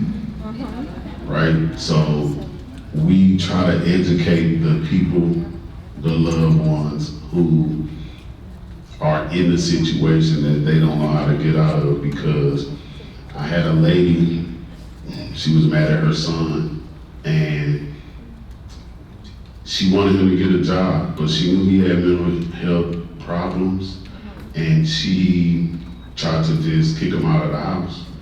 So he had his car, she changed the locks on him when he was gone one day, and she didn't open the door for him when he was knocking on the door. She did not go through the proper channels and evict him, so he drove his car through the garage door. And when she came outside to see the commotion, he walked in the house. And she was upset. She called 911. She said, my son, he drove through the garage. Ma'am, you should have opened the door. Because now this damage, it's his property too, because he lives here. So he can decide if he want to fix it, pay for it, or whatever, but he lives here. So when your adult children don't want to leave, same thing. We need to evict them. And I know that's a hard pill to swallow for people. I have 3 children from the ages of 13 to 9, and I could never think one day I may have evicted my kids, but I'm already thinking maybe I need to make them sign something when they turn 18. Because if they do something I don't like, we got a lease agreement, you got to go. But Texas state law said that you can't just kick them out of their house, so you have to go through the process.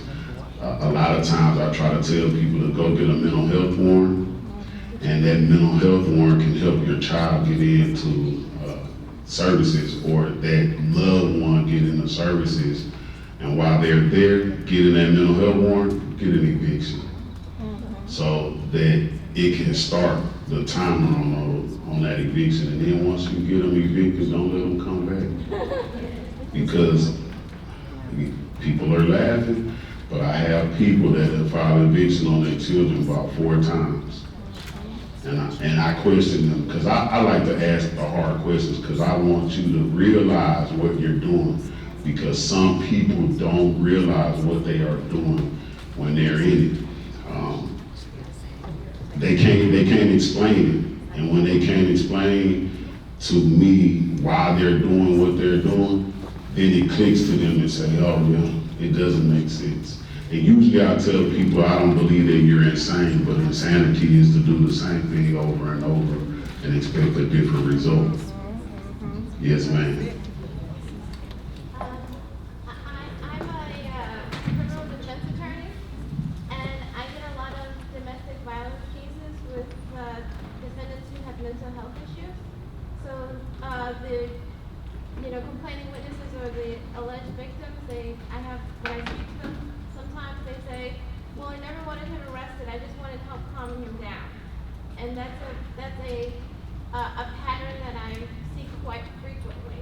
So as an officer, where do you draw the line? So if you have an alleged victim who's standing to the side saying, I don't want him taken to jail, I don't want him taken anywhere, I just want help calming him down, where is the standard as you an officer? Will you override that? In what situation would you override the alleged victim's request and step in and say, oh, I'm taking this person to jail? Or do you listen to that person and say, if they're saying, I just want to calm this person down, how do you handle that? So in law enforcement, I've never taken somebody to jail just because they were arguing. So it's always something else that happens that somebody is now not explaining. Because we don't do, it's too much paperwork to take somebody to jail for arguing, right? So it was something, there was some reason why we took that person to jail. And once we took that person to jail, we have to now let that play out. But the law in the state of Texas, when you're dealing with domestic violence, us in law enforcement, we gotta make sure that we covering ourselves. So sometimes it's, if you tell me you have no other place to go and we can't separate parties, you'll probably end up in jail.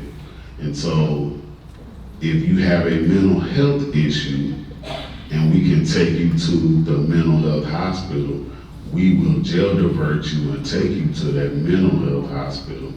But there are very few times where there's nowhere for that person to go.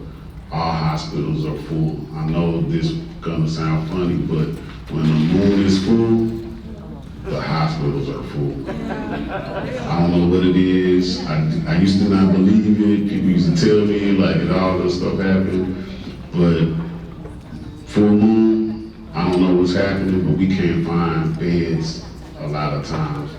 And so if we can't find somewhere to safely separate that person, they will go to jail if we think that there was an assault that occurred because we want to keep our job. So now they're coming back and telling you I didn't want them to go to jail, and I just wanted them calm down.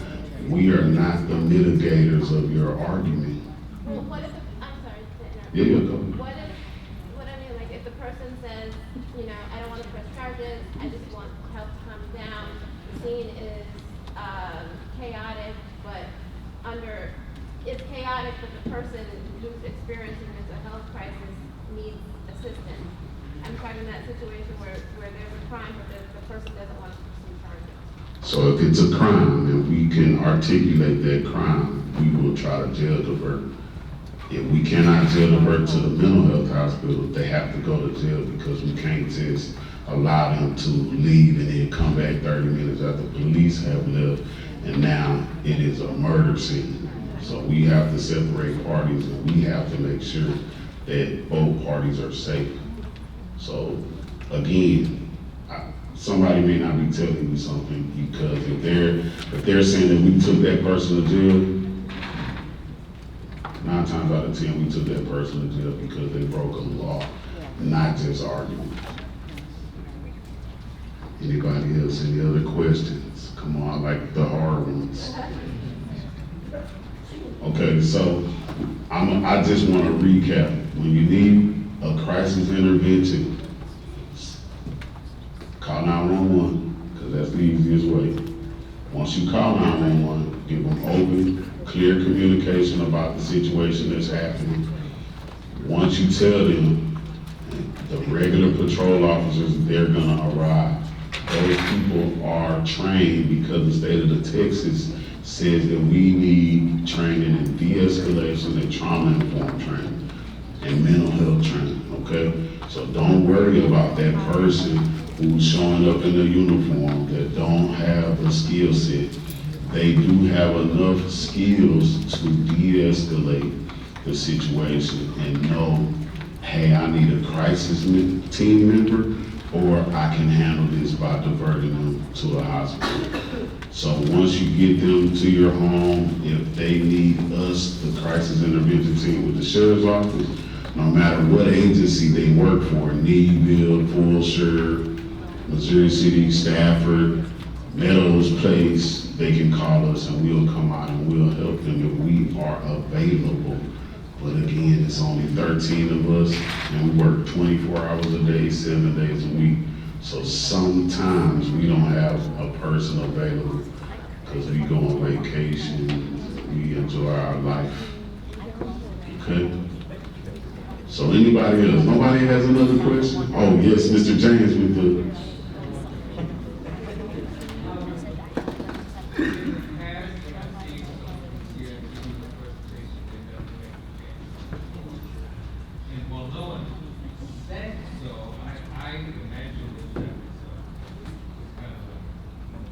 Subconscious way to differentiate and de-escalate those less.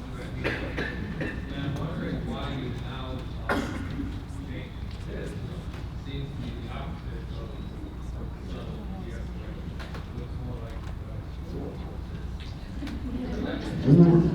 More coming from you, Mr. James, with all of the guns? No. Listen, so the federal government had a grant that provided uniforms to everybody so that we can all look the same. Okay, so you won't question if I'm a police officer or not. You'll know that I'm a police officer because sometimes there are police departments out here, believe it or not, they can wear Wrangler jeans and a pullover collar shirt. And so if that person pulled me over, I would be concerned that, is this person a police officer? Or are they trying to rob me? Or are they imitating a police officer? So the uniform change was a grant in the efforts of making us all look the same. So it won't be any confusion. So I know I didn't want to go to it, but I'm not at the top. I'm at the bottom.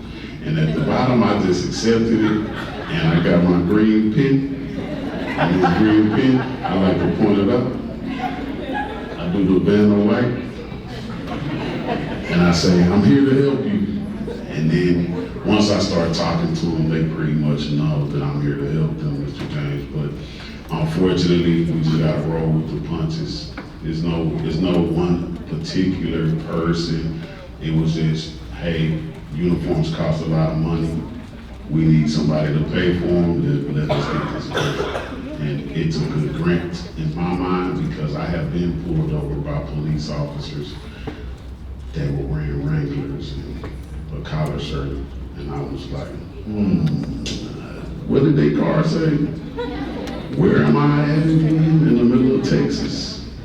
Right? So it's just an effort to help civilians. Anybody else? Okay, thank y'all for your time. Avoiding unnecessary incarceration, hospitalization. So you kind of know the story. It's been a success. That, you know, and again, we've had the privilege of working alongside them. Deputy Deaver works with us now as on our Focus project, when we have some information out in the lobby, which really focuses on youth with mental illness. So we're again taking it a step further. Providing law enforcement with, and hopefully school resource officers with the tools. We developed this app called Quick Match to help identify kids. They come to BHS, we're a connector, and try to get them connected to other services. So that's always what we're doing. We have these 3 R's. This is what we focus on. We focus on reintegration, reunification of children and families when it's in the best interest of children, reduce recidivism, resiliency and recovery. Of course, we support our first responders, and we also support our emergency management services. This is just a really brief overview of what we do. Our newest program is this First Responder Wellness. We're really very, very fortunate, again, in partnership with the Sheriff's Office. It was originally funded with R.E.A.L dollars, but we were able to take a patrol officer. She was a patrol officer for 13 years. She did her practicum with us for her LPC. She's now an LPCA, Licensed Professional Counselor Associate, and she heads our First Responder Wellness Program. You can go on our website and look at it. Her name is Kayla Elwood. So she's also trained in EMDR, and she provides free counseling services to our first responders. What we realized was often first responders could not get access to EAP services, and if the services that they did get connected to, often they couldn't relate to their experience. So I think this is remarkable that in this county we have this. It doesn't replace the traditional counseling, but we know that this is so important, and this is an area that we're going to see growing. We need more of it. It's small right now, but we're hoping to increase it. I mean, obviously I could talk forever, you know, on what we do. I'm not going to because I only have 5 minutes. I don't know who's coming up after me. Do we know? I think it's the folks around mental health court, right? But again, most of you know us, most of you have interacted with us. We're here to support the county, we're here to support the staff, and we're always looking at, you know, what new programs there are. Oh, I do have to mention, on our table, there's also a new program, especially for attorneys. It's called Always Parenting. It's funded from the Department of Justice, Second Chance, and we are working with parents that are incarcerated or parents that have been released in the last 6 months, right? But we are working with their children and the other caregivers. This is one of 8 programs that was funded last year in the country, and I am so excited about this because we know that having an incarcerated parent has negative impact on those children. We also know that the children are at risk of further involvement, and this is free. So If you're working with somebody, this is a way for them to get services while they're incarcerated or recently released, but it's also a way for their children and their other caregivers to get help. So always parenting, get information. It's really pretty remarkable that we have this, so really excited.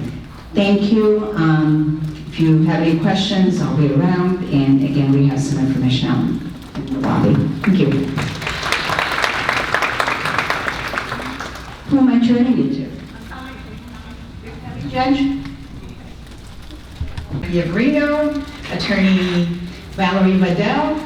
We also have our DA, Lauren Cardenas, as well as our Juvenile Probation Officer. And these are the individuals that work closely with Texana in regard to the mental health court that we created, which is the Juvenile Intervention and Mental Health Court. We had the unanimous support of the commissioners in 2020, and we started the court in January of 2020. So I'm going to welcome these folks up.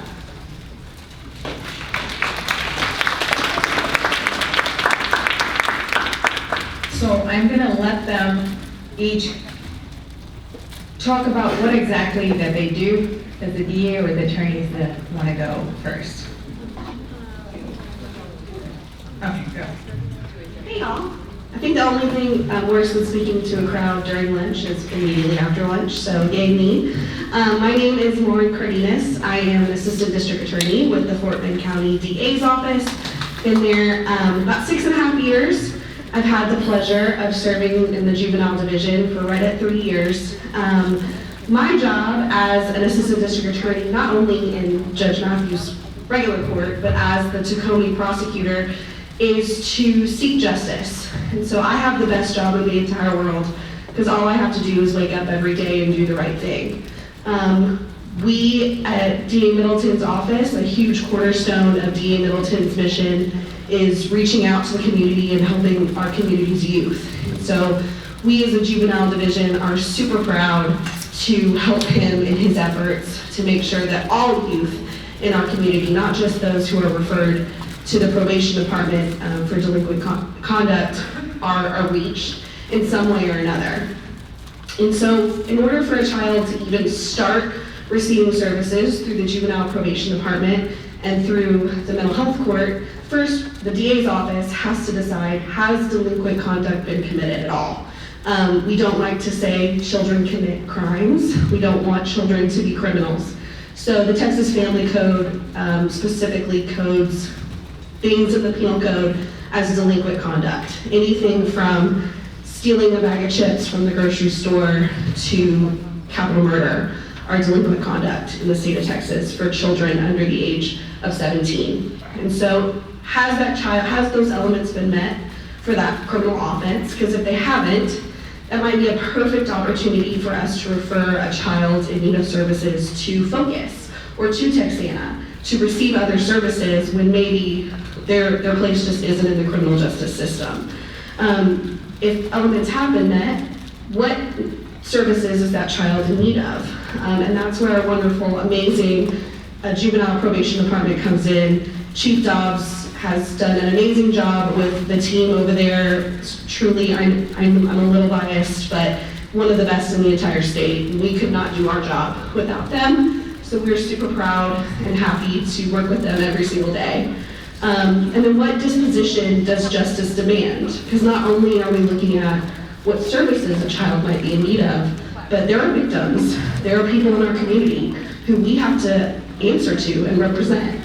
And so I think Deputy Deaver did an amazing job. If you murder somebody, sorry, that's it. We're probably not going to be able to help you much.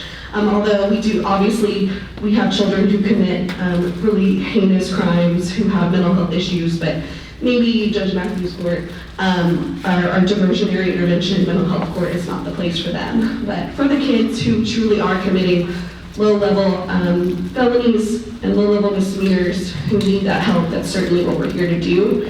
And then that supervision can be informal or formal, and that's a decision based on again, the DA's interest of representing the community and the victim interest, as well as working with the probation department to come up with that recommendation. And that's where we get involved. I think probably Victoria would be best to talk about what happens next on her end. Thank you, Lauren. She is the district attorney's office representing the state in our court. We have, within the last 2 years, we have serviced about 80 juveniles through the Juvenile Intervention and Mental Health Court. And the first step usually is through probation department. We have an amazing probation officer with us, juvenile probation officer, Ms. Victoria Watterson. Come on up. Good afternoon. Like I stated, my name is Victoria Watterson. I've been with Fort Bend County with the Juvenile Probation Department for about 19 years now. So I've worked in a bunch of different facets, but each time I progress within the department, it just gets better and better. Being in TBRI, which is the program, Texas Corrections of Offenders with Medical and Mental Impairments, this diversionary program, I work with in collaboration with Texana Mental Health Authority. So my role as a probation officer is to provide the supervision that the child needs for the conditions of probation that they're on, but also working with the therapist more hands-on, more community-based to provide the mental health services that they require to prevent multiple detainment and to successfully get them through the conditions of their probation so that this becomes a once upon a time situation and not a repetitive one. I feel privileged to be a part of a specialized court like this because it's an intimate setting. We have the same team, so I have the DA, I have the 2 defense attorneys, I have my judge, I claim her, my judge in our court, and we do our staffings with Texana. We meet weekly for weekly staffings, and then we also do bi-weekly. So we're getting real familiar with our children, with their needs, with their families' needs. We help in a lot of different situations when we have families who have transportation situations, if it's economic challenges, if our kids are just having a bad day, I can get a phone call, or we can get in the car and go and help and assist and try to de-escalate the situation to create a more, to create an ease for them. Just to let them know that our primary concern is not just them not violating, or the concern is to possibly get them locked up, because that's an issue that, you know, parents have. You guys don't really want to help. You guys want to lock our kids up. Why do we only get resources when our children are detained? We take it a step above. We give them the resources that they need, and we also prepare them for what happens after they're off of probation. So with that being said, I've been doing this position now for about 9 months. I look forward to many more years. I look forward to many more successes. I just attended one of our success stories on Friday. She graduated from high school. So we take pride in what we can do and what we'll continue to do. Thank you. Thank you, Ms. Watterson. Before we go on to the next 2, the attorneys that handles the juveniles in our court.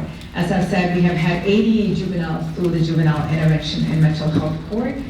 Their age range from when they initially came into the court at 11 years old to 16. A lot of them, either they're, depending on their probation term, do max out with us. At the age of 18, we have had 39 males to female 33. Just broken down in regard to the race composition of kids who have come through. We have had 12 Caucasian, 27 Black, Hispanic, as well as 32 Hispanic and 1 Asian. 34 of them have had substance abuse issues. 38 have reported no substance abuse issues. We've had 33 that has dealt with suicidal ideation. 17 have had reports with CPS. So we encounter kids that have varied levels of mental health issues or have had mental health issues or dealing with levels, whether it's be moderate to high or low. 32 have had felony cases, 39 with misdemeanor offenses and 1 sins. They come from single parent, mostly 32 with single parent homes, 20 both parents, and several with grandparents that they reside with their grandparents. So we've just overall just wanted to give you an idea of the kids that come to our court and where they're coming from. So one of the things when I was looking at the juveniles is I wanted to make sure that we had representation in the attorneys that also were assigned to the court. So I wanted to make sure one was a male, one was a female, and since we deal with a lot of black and brown kids, I made sure that we also have people that kind of look like them that they can relate to. So Mr. Frank Iavarino is one of the attorneys that handle the Juvenile Intervention Mental Health Court, as well as Ms. Valerie Madel, and I'm gonna let them both speak about what they do.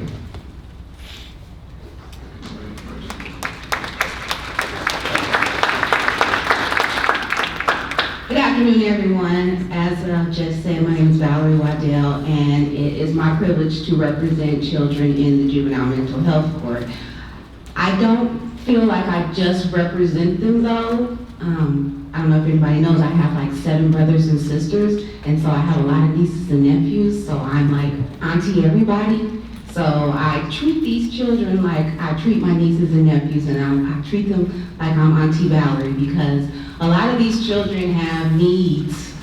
They have deep needs that have not been met, and you can't just defend them criminally if you cannot look at the whole picture. So a lot of the times I'm mentoring and I'm talking to them about their grades and what they can do at school to make better choices so that they don't get violated. And generally, that's what I spend my time doing. So it's like it's a job, but it's more like a family, because it's our job to make these children successful adults so that they go out into the community and do right, because we're the people who, when crimes get taken, are the victims. So it's our job to make sure that everybody grows up to be productive citizens.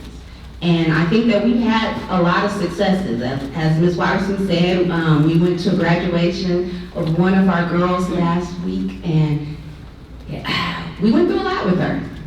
But at the end of the day, we're very happy that we get to be a part of these children's lives. Thank you. Hello everyone, my name is Frank Iavarino. I'm a defense attorney, and all my juveniles are innocent, they're wrongfully accused. I'm sorry about that. What we do in this court is actually, for me, sometimes a conundrum or a difficult dynamic to handle, because as advocates, as lawyers for these young children, we're trying to defend them. We're trying to defend them from the crime sometimes, we're trying to defend them from the justice system that they're in, making sure they get out of the process with a chance to succeed. But at the same time, we also meet with the counselors, we have our meetings.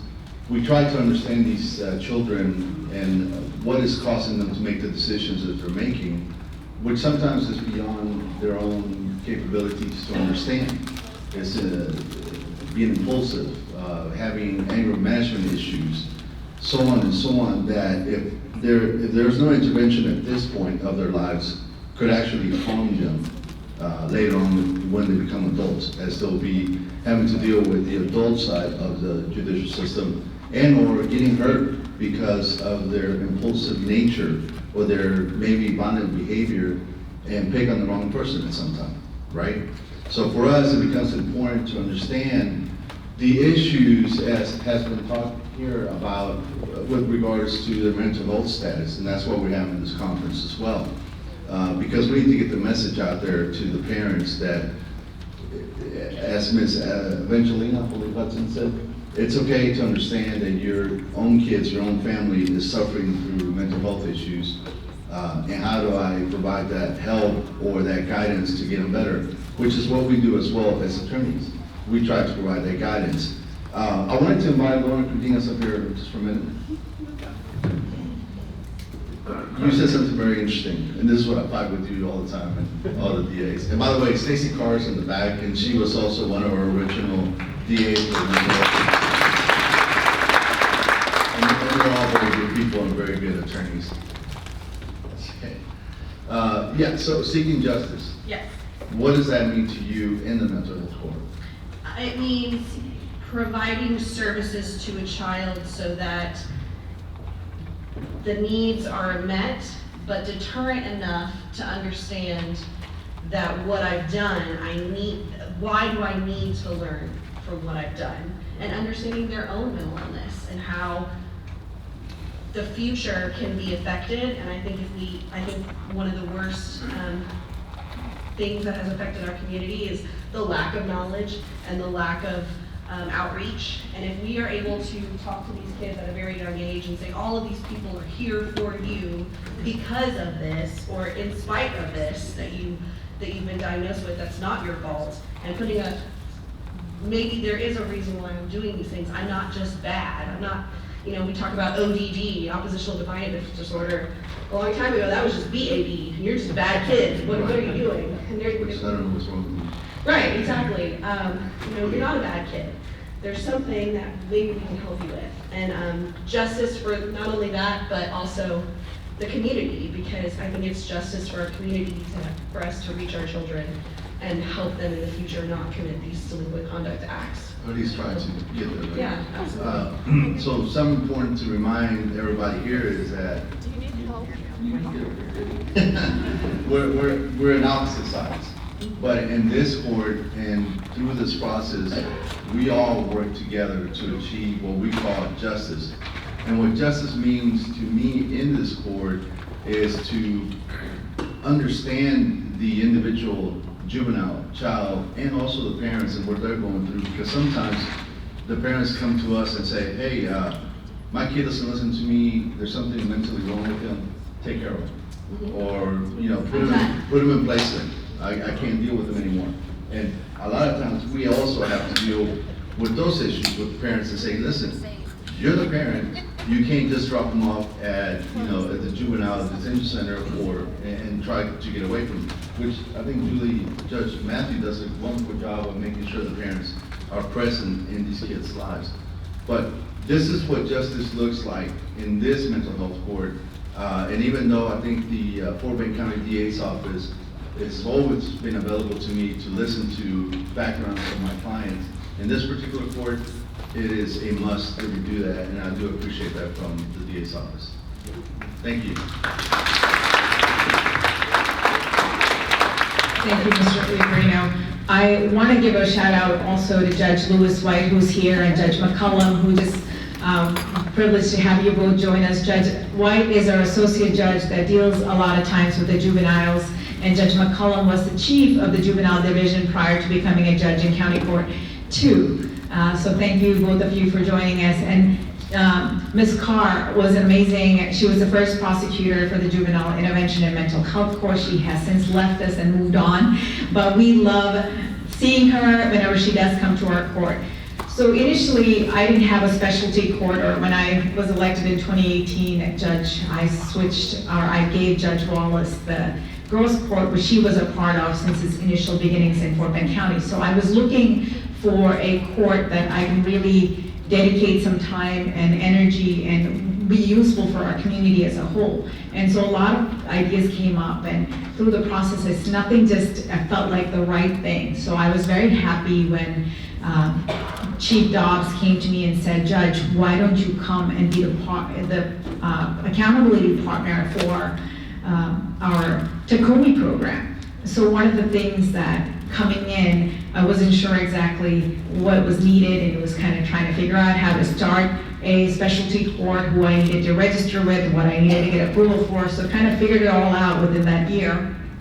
And came on, and the first one was January of 2021. And a lot of times it's difficult when the probation department's telling kids to do it, or the juveniles or the parents just refuse to do it. So it does make a difference when there's a judge aspect involved and the judge is ordering something done. So I think it has made a difference in the program. It has made a difference in the lives of the juveniles that we come across.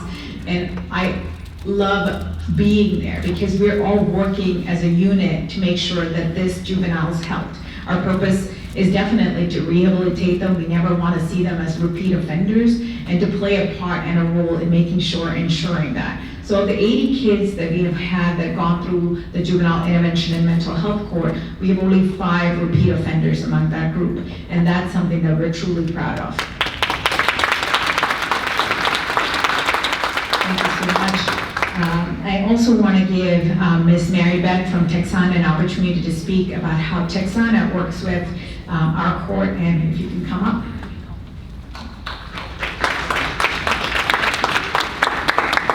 Good afternoon. I am the Takumi team lead for adult and juvenile. And so not only do we work with juveniles, but also adults with legal issues. And so far as Texana goes, the caseload for juveniles range from 12 to 15. And so sometimes we have a waiting list, or else we're right at our numbers. And so with Texana, we provide psychiatric services, or it can just be counseling because maybe they have a private provider. So that's pretty much it. Victoria and I'm the substitute because our therapist, she's out on maternity leave. We've been riding together. So first, we complete a suitability to see if the youth is appropriate for the program. It is voluntary. So they have the option to say, no, I don't want to do this, or yes, this seems like a good idea. Once they go through suitability, we complete enrollment. After enrollment, we do an intensive 30 days, which we'll meet with them weekly. And after that, they'll go, whether it's low, medium, or high supervision, or I guess services. And from there, we meet with them, meet with the parents, check in with them, see how they're doing. Any changes to medications, all of that, we talk to them. So that's pretty much it. Go to the schools, the home, wherever to meet with them. All right, any questions? I don't know. They really do a lot of hard work. So thank you, Ms. Mecca. I think it takes I don't know how Ms. Watterson and the Texana folks do some of the things that they do. Test this clicker real quick.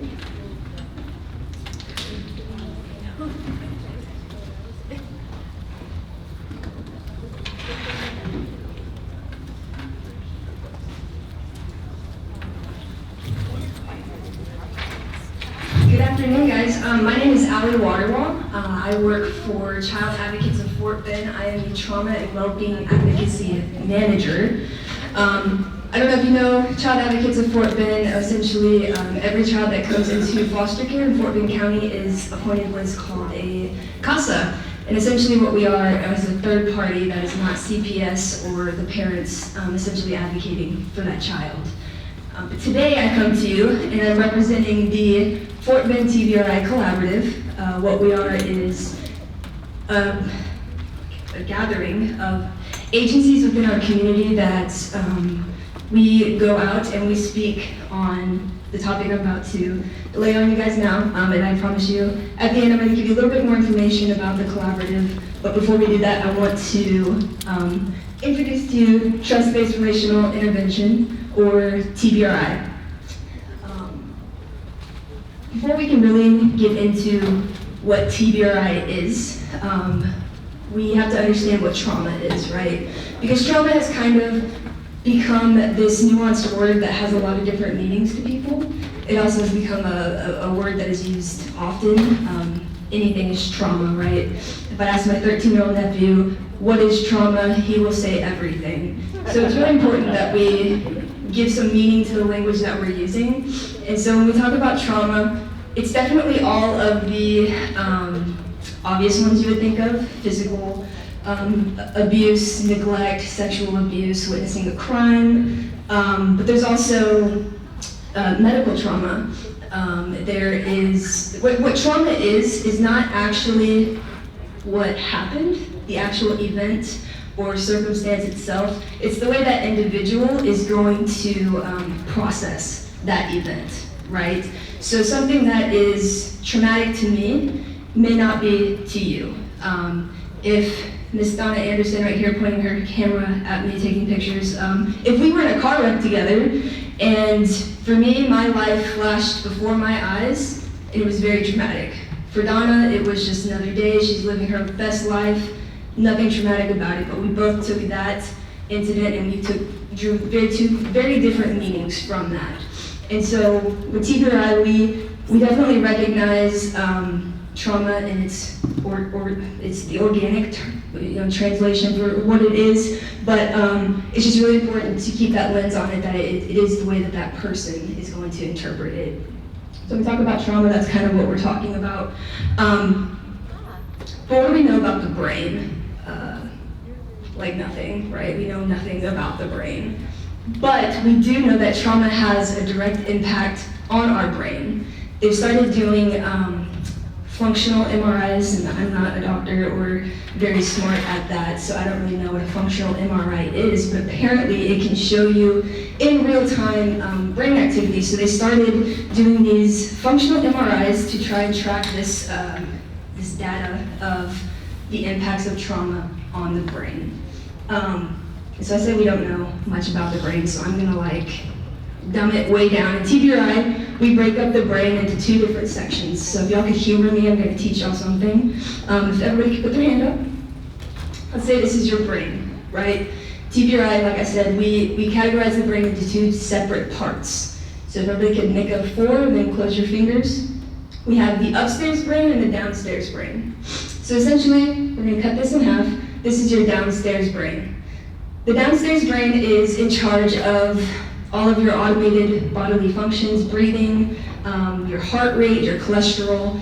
It houses this little guy right here. Everyone do this with me. This is our watchdog, right? Anyone? No one ever laughs when I do that. No, actually kind of hurts my feelings, but it's fine. Or our amygdala, our fear center, right? So this is the part of our brain that lets us know, hey, you're in a bad situation and you need to get out of it. This houses our fight, flight, or freeze response. So the downstairs brain, this is your primitive brain. This is the part of your brain that develops first, right? So when we are in our mommy's tummies and we're developing and our brains are starting to develop, what essentially is being developed first is our downstairs brain, or some people call it the reptile brain. This is downstairs brain. Then what comes later, once you're born, your downstairs brain is completely developed, it's ready to go. You are ready to go out to the world and just have your survival response triggered, right? Then we have the upstairs brain. This is your logical brain, your brain that's in charge of making decisions, impulse control, your personality, what makes you you, and that is developed later in life, right? So when we're in our mom's tummies, I dropped this word on somebody earlier, neurotransmitter, we're making those in utero, and then once we are born, those neurotransmitters create these pathways through experiences that then develop our upstairs brain. I'm out of breath. Y'all got that? Yeah? Okay, essentially downstairs brain helps me breathe, upstairs brain, that's what makes me me, right?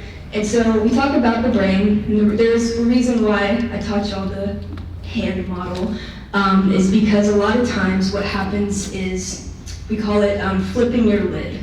So essentially what's happening is upstairs brain's going out the window and you are now operating from your downstairs brain. And so when imagine this. Imagine you are in the forest and you come across a bear, right? What's gonna happen is you're gonna flip your lid, right? And your muscles are gonna start filling up with blood. Your major muscles, your biceps, your quads, your lungs are filling up with oxygen, your pupils are dilating because your body has recognized this is a dangerous situation, right? And if you need to fight that bear, your body's gonna prepare you to do that, right? But we all know that we're not going to fight that bear because our upstairs brain tells us that, right? So essentially what happens though, is when we flip our lid, is the downstairs brain completely turns the volume down on the upstairs brain because we need to fight the bear, right? Think about this amygdala, this watchdog, as a smoke detector. As a smoke detector, a smoke detector's job is to sense smoke and then create a noise that is hopefully going to get a response, right? And so when we flip our lid, this is our little smoke detector. The issue though is that our smoke detector doesn't know if we are burning a piece of toast or our entire house is on fire, right? Smoke detectors, they can't decipher the difference. And so TBRI is a program that is designed for kids who come from hard places or kids who have experienced a trauma to the fact that they are so stuck in their downstairs brain that that is where they are operating from.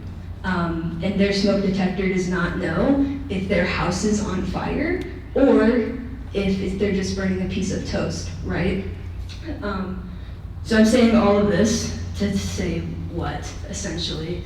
I had mentioned that I work with kids in foster care, and so a lot of the children that I come across their lids are flipped constantly, and they are navigating the world in a way that their world has taught them to, right?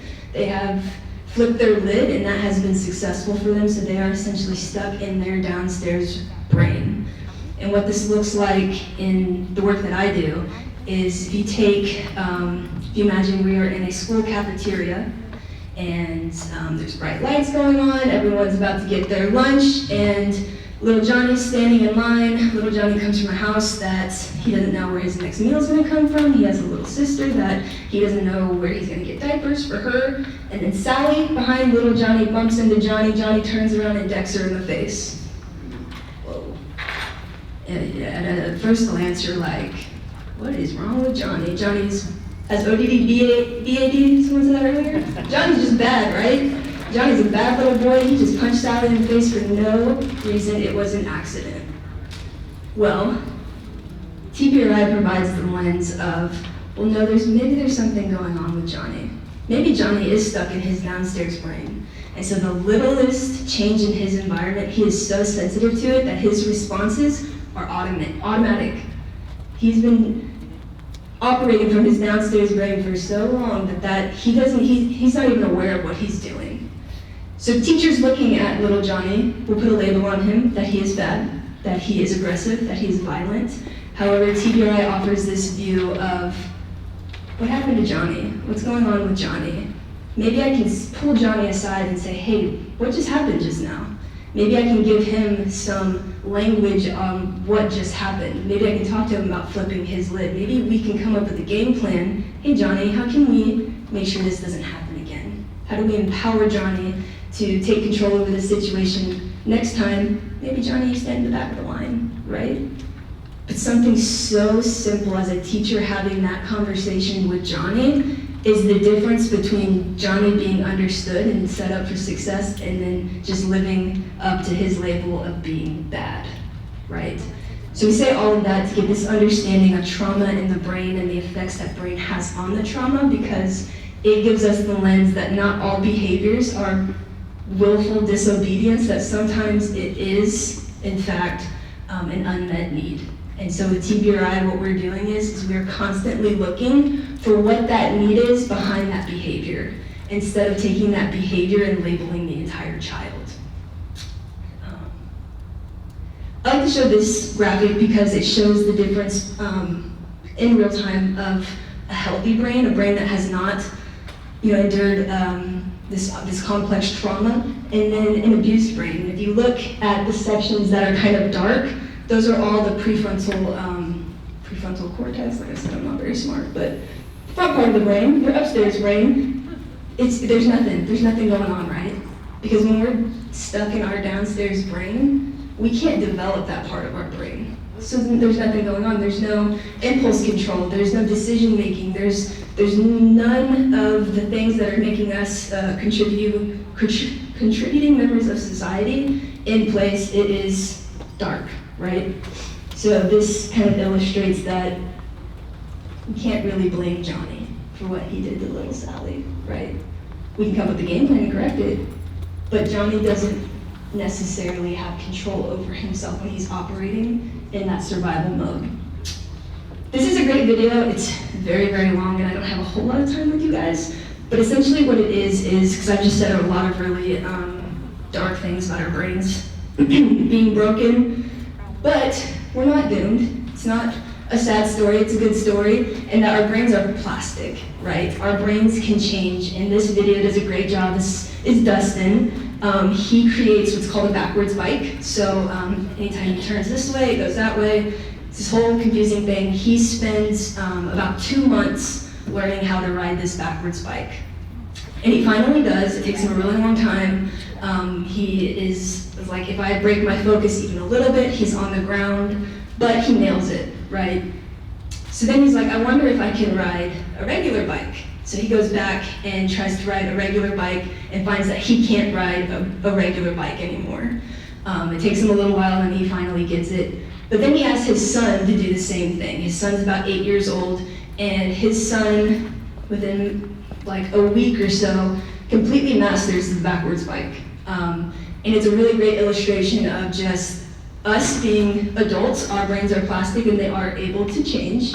And with our kids, it's the same story, but it happens so much quicker.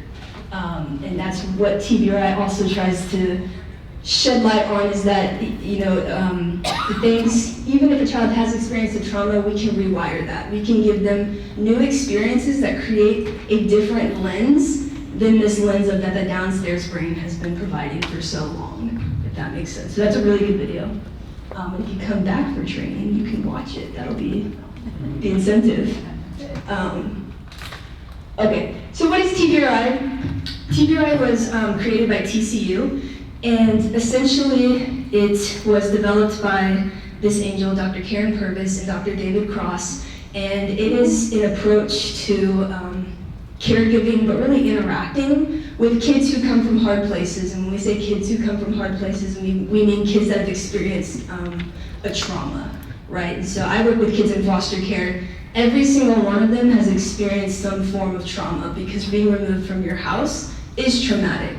TBRI sees this trauma that's based in relationship, and that's how it kind of, the approach it takes to heal this trauma is through relationship. And another aspect of TBRI is that it takes into account the whole child, meaning what they've been through, what they're currently going through, their family's history, taking into account all the different factors to come up with a plan on how we're going to set up this specific child for success.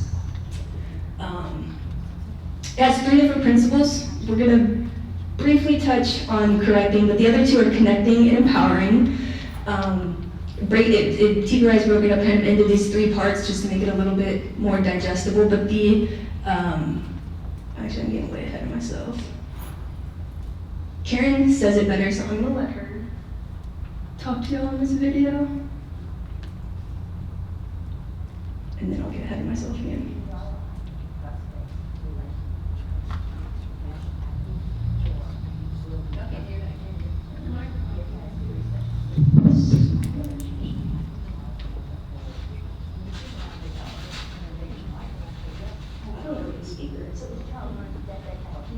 That's okay. Come back and you can see that video too.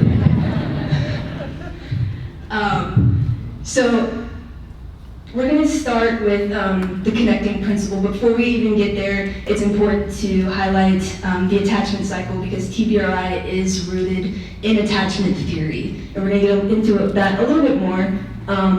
But it all goes back to that connection and being connected with who's in front of you, who you're interacting with. And that comes from felt safety. If I don't feel safe with you, I'm not going to connect with you. And that comes from your attachment style. And the way that your attachment style is developed is during the first year of life. If you see this circle right here, this is essentially how it should go, right? The baby has a need, the baby cries, the need is met by the caregiver, trust is developed, right?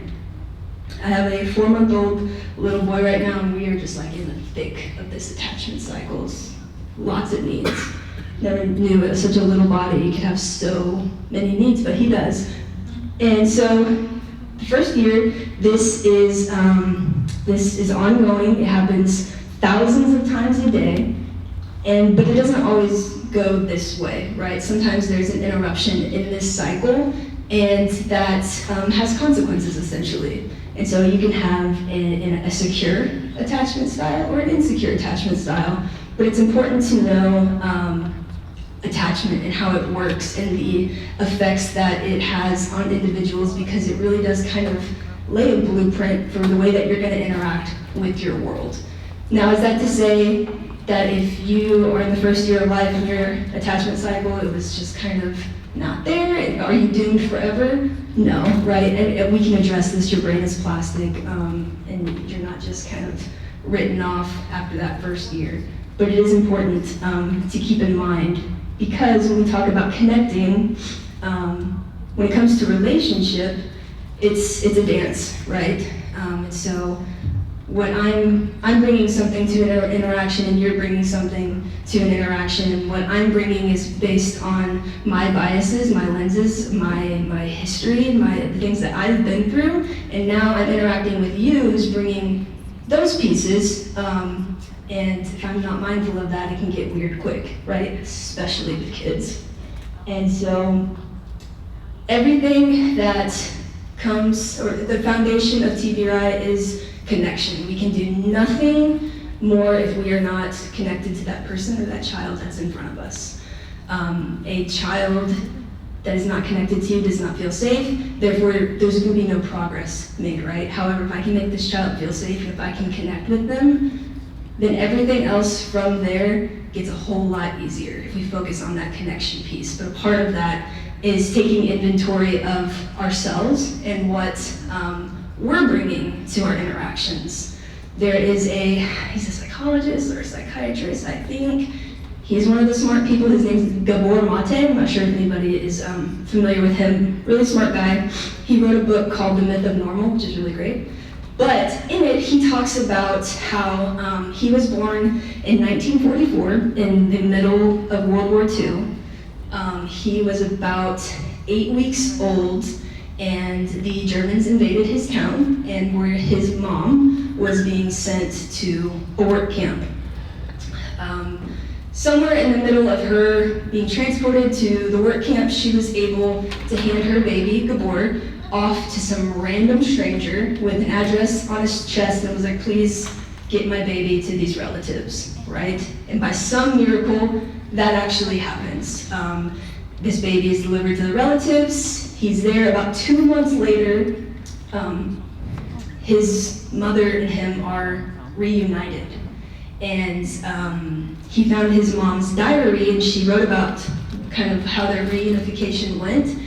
And she said that he completely rejected me, wanted nothing to do with me, would actually become visibly upset if I was in his presence, and just completely rejected me, right? And that's a 3-month-old, 4-month-old baby. He said, fast forward to me being a 75-year-old grown man in the field of mental health at that. I'm sitting on an airplane, and I land, and my wife is supposed to pick me up from the airport, and she shoots me a text, and she says, I can't make it anymore. And he said, and you would have thought she had just punched me in the face. He's like, I immediately start panicking. I become angry on how she could do that, so disrespectful, how selfish of her, this, that, or the other. And then he was sitting there and he was like, I have this wound of abandonment that goes way back when, and my body remembers that. And that's what's happening to me in this moment as a 75-year-old man, that wound is still able to kind of be poked on. He's like, because was it really that big of a deal? I mean, I lived 20 minutes from the airport. I could have gone down to baggage claim and called an Uber and called it a day, and it would have been fine. But instead, he is tormenting himself on this runway in this airplane, just being so angry with his wife. And he said that just kind of goes to show that those things that happen really, really early in life, they do translate later to the way that we are moving about and the relationships that we have. It's really why attachment is important. And if I know what I'm bringing, like I was mentioning this to someone earlier, I grew up in a house that what the adults said goes, right? If I was asked to do something, you do it, you don't ask why. Well, here I am with an 8-year-old, and that's her favorite thing to do, is ask me why. And I kid you not, if I don't have a handle on it, I mean, it causes a visceral reaction in me. I was also in the military, so it's like a jump, how high sort of thing. And now I have this little girl in front of me, and I'm like, hey, can you pick up your socks? Why? I'm like, girl, you don't go pick up your socks. But I have to realize that my 8-year-old is a very curious 8-year-old. She wants to know about everything. She has questions that I don't even know what in the world she's talking about. And to alleviate and save a whole lot of time for her and I's relationship, I should just ask her, because your socks don't go on the floor. Got it.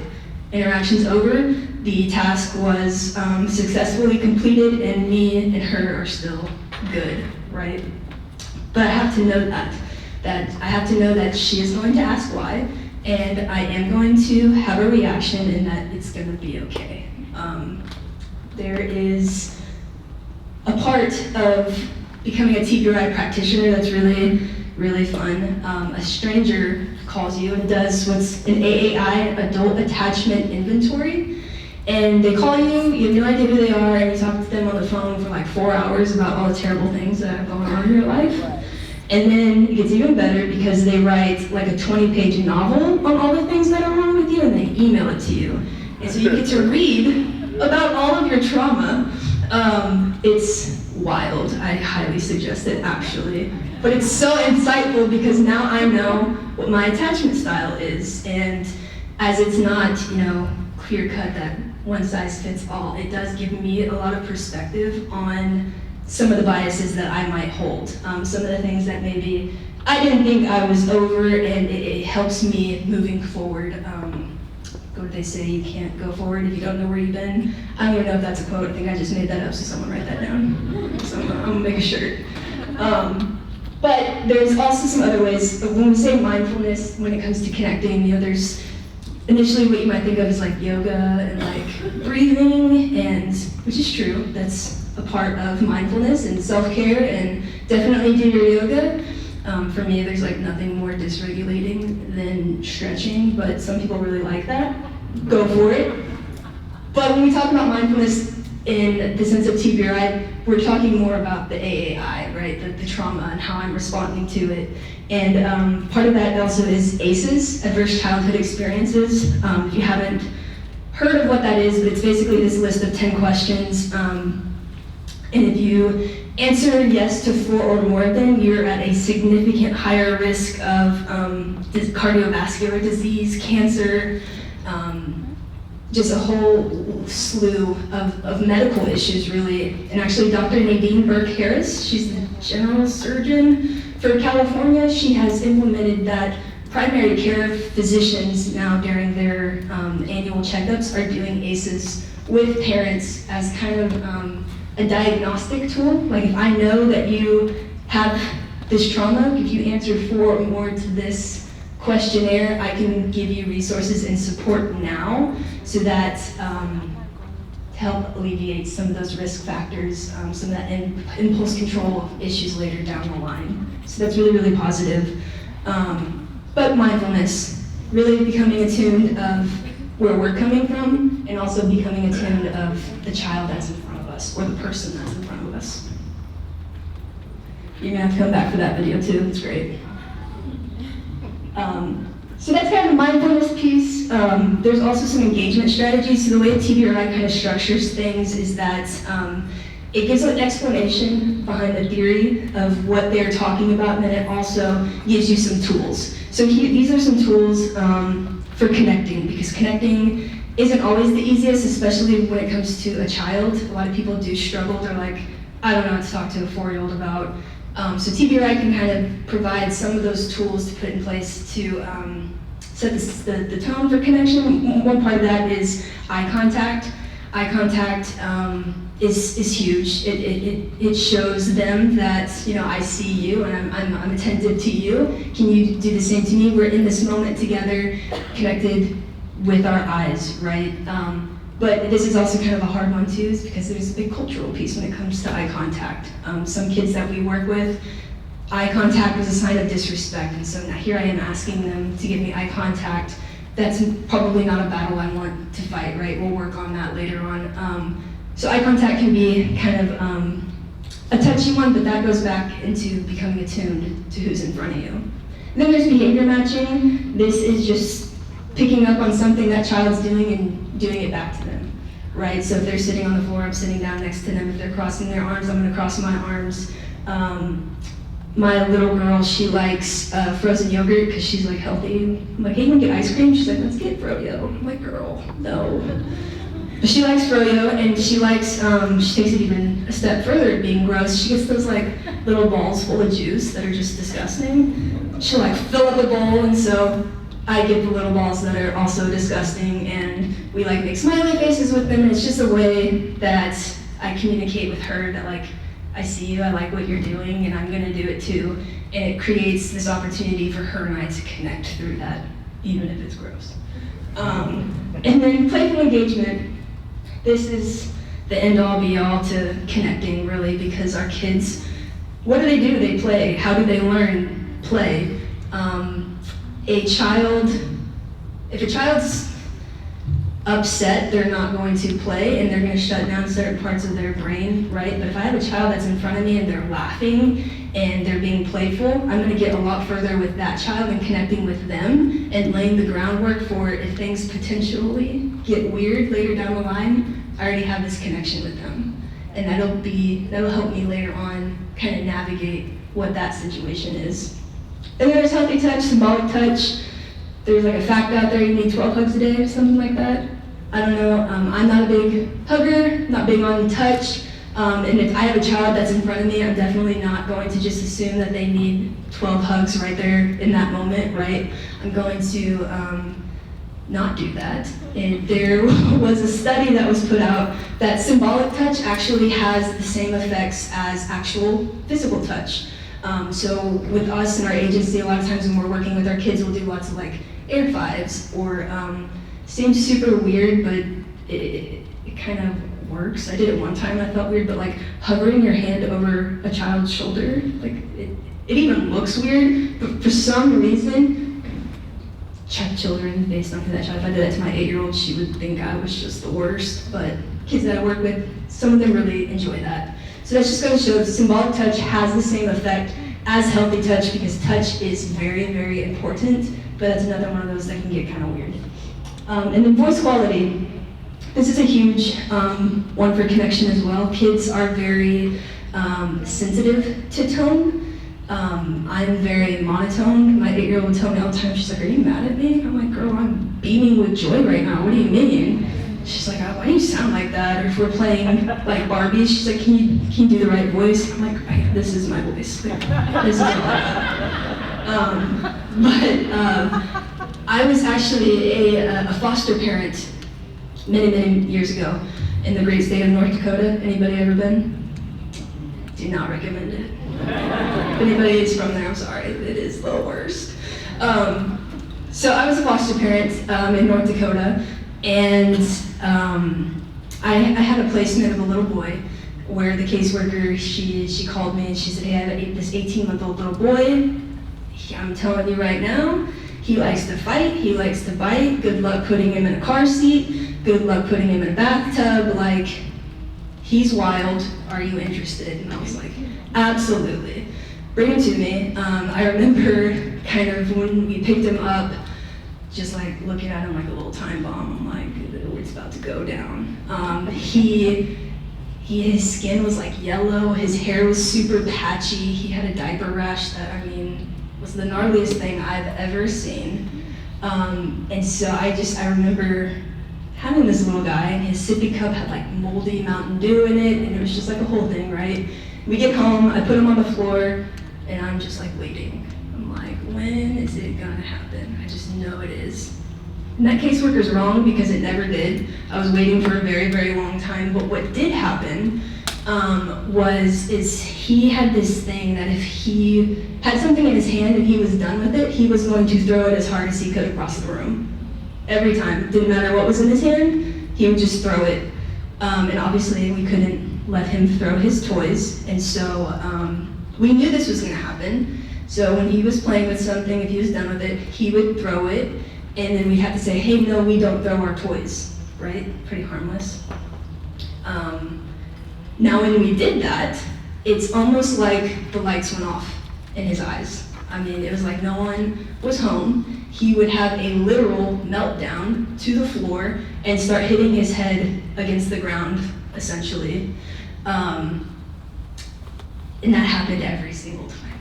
Every single time that happened. And so obviously knowing that it's gonna happen, hey, no, we don't throw our toys, let me go and catch the literal meltdown and just hold him until he believes that, you know, I'm not gonna let him hurt himself. Because what I realized was in his little 18-month-old head is he heard the word no, and he was like, I know what that means. And he heard the littlest change in voice or demeanor, and it triggered something in him. He said, I know what that means, and I'm gonna hurt me before you can hurt me. And that's what he was communicating with us, right? And so it took us being very consistent in catching those meltdowns to kind of regurgitate back to him, oh no, I'm here to keep you safe. It's trying to give him that new experience of there are safe people that are not going to let you hurt yourself when this happens. But all that to say, I think voice quality, as the most monotone person on earth, I'm such a hypocrite, is so important. I don't know, like I'll work on it, I guess. I do want to show you this video because this is Mr. White. He is a teacher, and I just wanted to illustrate just connection.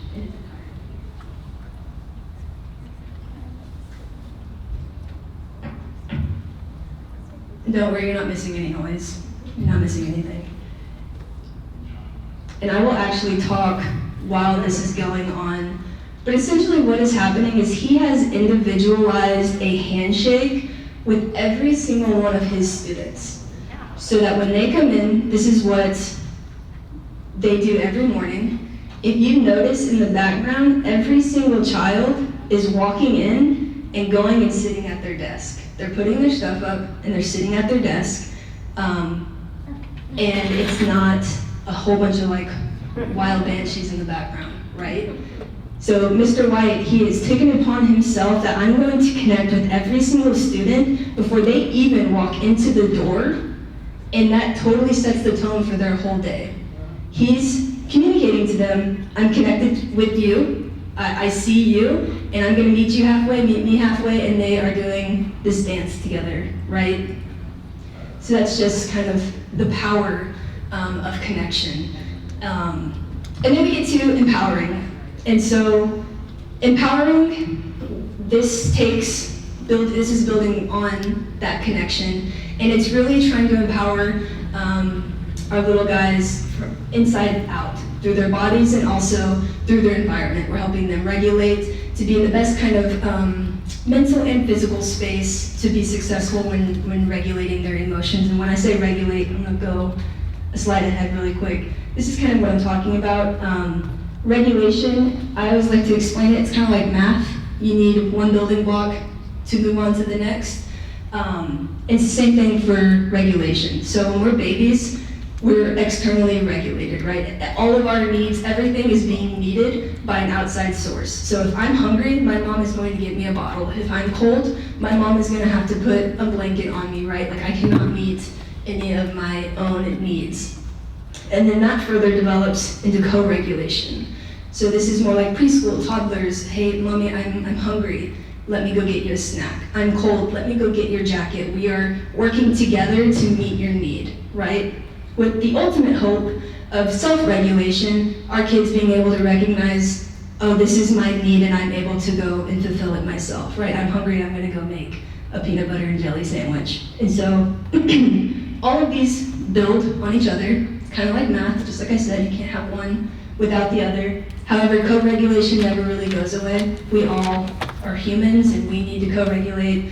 I still call my mom when I have to make a doctor's appointment and I'm like, what words do I say? I don't know, like help me. And so I'm always gonna need that from her. We're always gonna be co-regulating. However, if I'm hungry, I can make my own PB&J, right? So that's regulation. And I always tell people when they are kind of interacting with a child and they maybe don't know where they're at with regulating, don't know what their skills are, I say always just start at the beginning. If you're in front of a dysregulated child, just assume that they have no regulation skills whatsoever. You start and you essentially treat them like a baby.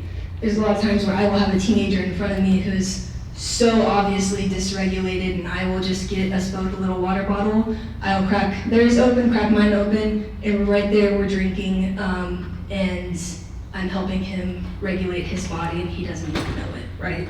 But just doing little things like that, starting back from the beginning.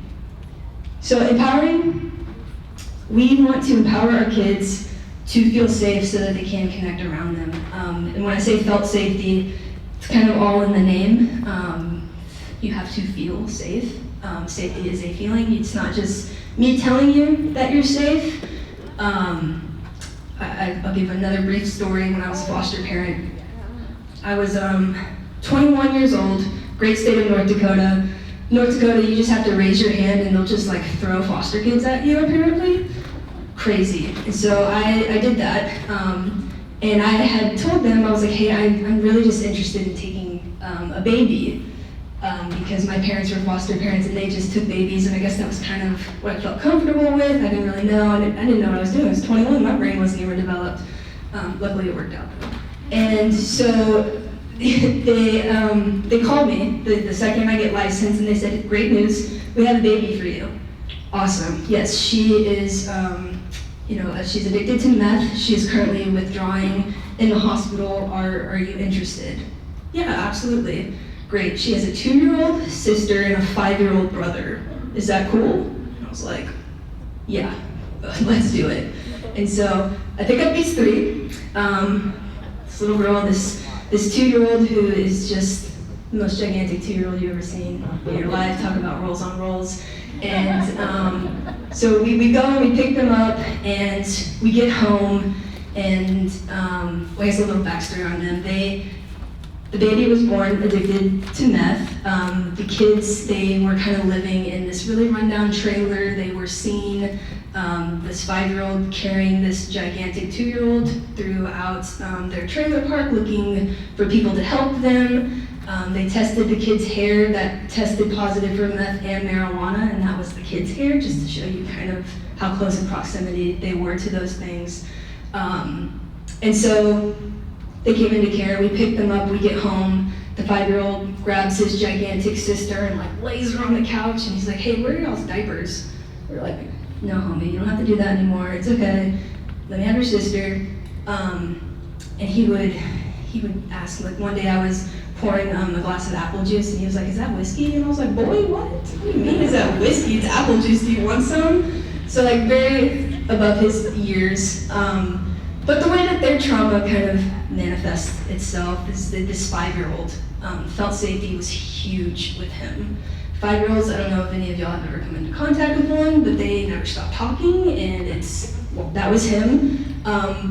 But with him, what happened was at bedtime, essentially, we had a whole routine. We'd have dinner, bath, bedtime, and then he would, every night, start and he would ask the same exact questions every single night.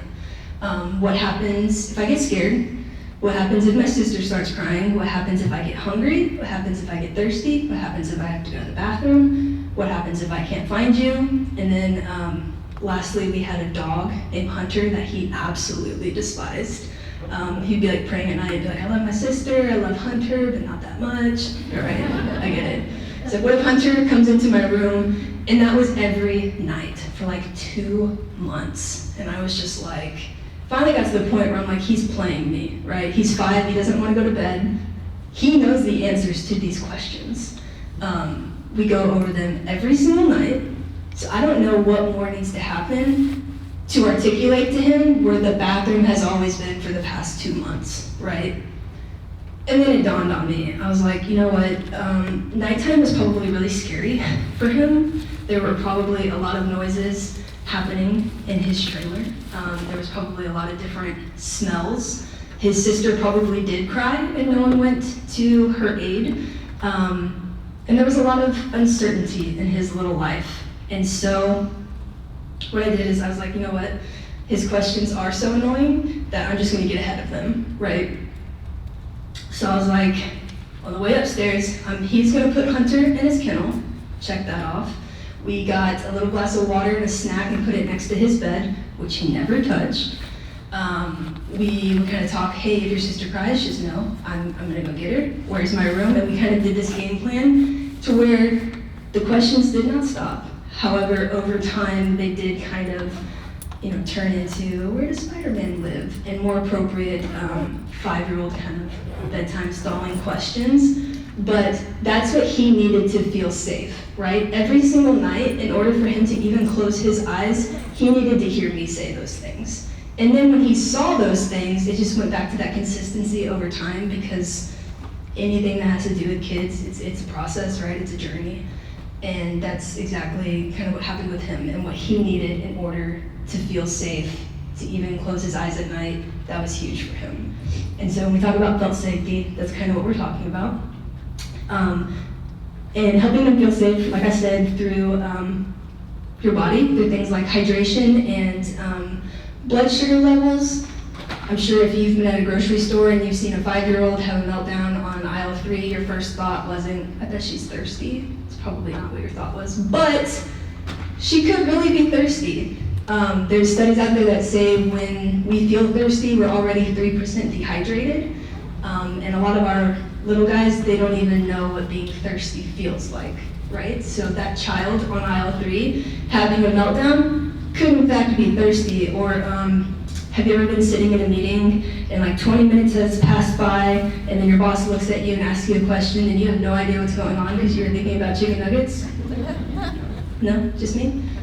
Being hangry, right? That's like a personality trait of mine. It's real. Being hangry is a real thing, and that is the same for our little guys. They need snacks every 2 hours. My 8-year-old, she has it down to a wire. She'll be like, snack. She has like a little timer. I'm like, all right, girl. But that's what they need to help their little bodies, right? And then creating the environment around them to empower them to regulate their emotions. And when we say the environment, we mean things like putting a predictive spin on things. Like my little girl, like I said, she needs to know why, but she also needs to know the game plan for the entire weekend on Friday morning. She needs to know, what are we doing Saturday at 3 o'clock? And that just alleviates something in her that she can move on with the rest of her day. And so putting things in our kids' pathways to make life a little bit more predictable for them alleviates a lot of anxiety, which causes that dysregulation, which is what we're not looking for. And so the hydration and food, I hit on that just a little bit. I think I'm running out of time, so I'm gonna start talking really fast. It's gonna get wild, so just stay with me. And then also sensory processing. So a lot of kids get overwhelmed sensory-wise. My little girl, she, well, in fact, there's sensory defensive kids and then sensory seeking kids. There's kids that want that stimuli, that they are the ones bouncing up and down, putting their hands on the wall. They need kind of that outside movement and stimuli in order to meet some sensory need that they have. And then there's a sensory defensive, you put a sock on my foot, that's like putting my foot in an alligator's mouth. And then there's the special treats like my 8-year-old that are both sensory seeking and defensive, and navigating that. Meeting sensory needs is so huge. I've seen it in my own life. I've seen the way that the seam on a dress can absolutely throw off your entire day, or drawstrings on sweatpants. So it's real. Becoming attuned to those sensory needs and addressing them are just as important as addressing things like blood sugar levels and hydration. And then here, this is what I was mentioning, the environment. So doing things, transitions. Transitions are where we lose our kids a lot. Have you ever been at work and you are just straight crushing it on your laptop and you're like, I'm gonna get promoted, I am writing just the best, I don't know what, in my whole life, and you're just there, and then all of a sudden the fire alarm goes off, you gotta close your laptop, you gotta walk downstairs, you're gonna go melt in the parking lot for 45 minutes, you're like, is this a drill? I don't know, our firefighter's here, this, that, or the other, your whole day is disrupted, and then you're able to go back. It was just a drill, sitting at your desk, you open up your laptop, and you're like, no, I'm done for the day. Like, that was it, that's all I had. Well, what that might look to a 5-year-old is having a paper in front of you and you are just Picassoing the mess out of an apple, and you're just, I mean, you're like, Mom, is this going on the fridge for sure? And then Mom busts in the door and says, hey, put your shoes on, we gotta go to the dry cleaner, we gotta go pick up your brother, we have to make dinner, and come on, let's go. And then this child's like, but my apple, right? Like, you're gonna like this, you're gonna want this. That can be very dysregulating, just as it is for us. It's important to keep in mind things that are dysregulating for us or things that might throw us off. It's the same for our little guys. So putting things into place to help those transitions go a little bit easier. In my house, we have 5-minute warnings, 4-minute warnings, 3-minute warnings, 2-minute warnings. That girl, it's time to go warning, and the whole 9 yards, right? Because that helps her. She's big on, don't rush me, don't rush me. And that's huge. And so trying to alleviate any kind of anxiety that may come through a transition, because if you think about it, so many things are being threatened during a transition. You're going into an unknown situation. You don't know what's waiting for you there. It's just a lot of unknown, right? So transitions can be very scary, just bridging the gap between the known and the unknown. Routines are also great, having those in place, like a nighttime routine that just helps our kids also have just kind of that preparation. We always say it's better to be proactive so you don't have to be reactive, because when you're reactive, that's where things get weird. If I'm proactive and I'm putting in the work ahead of time, I don't have to think as much. And so that's kind of routines.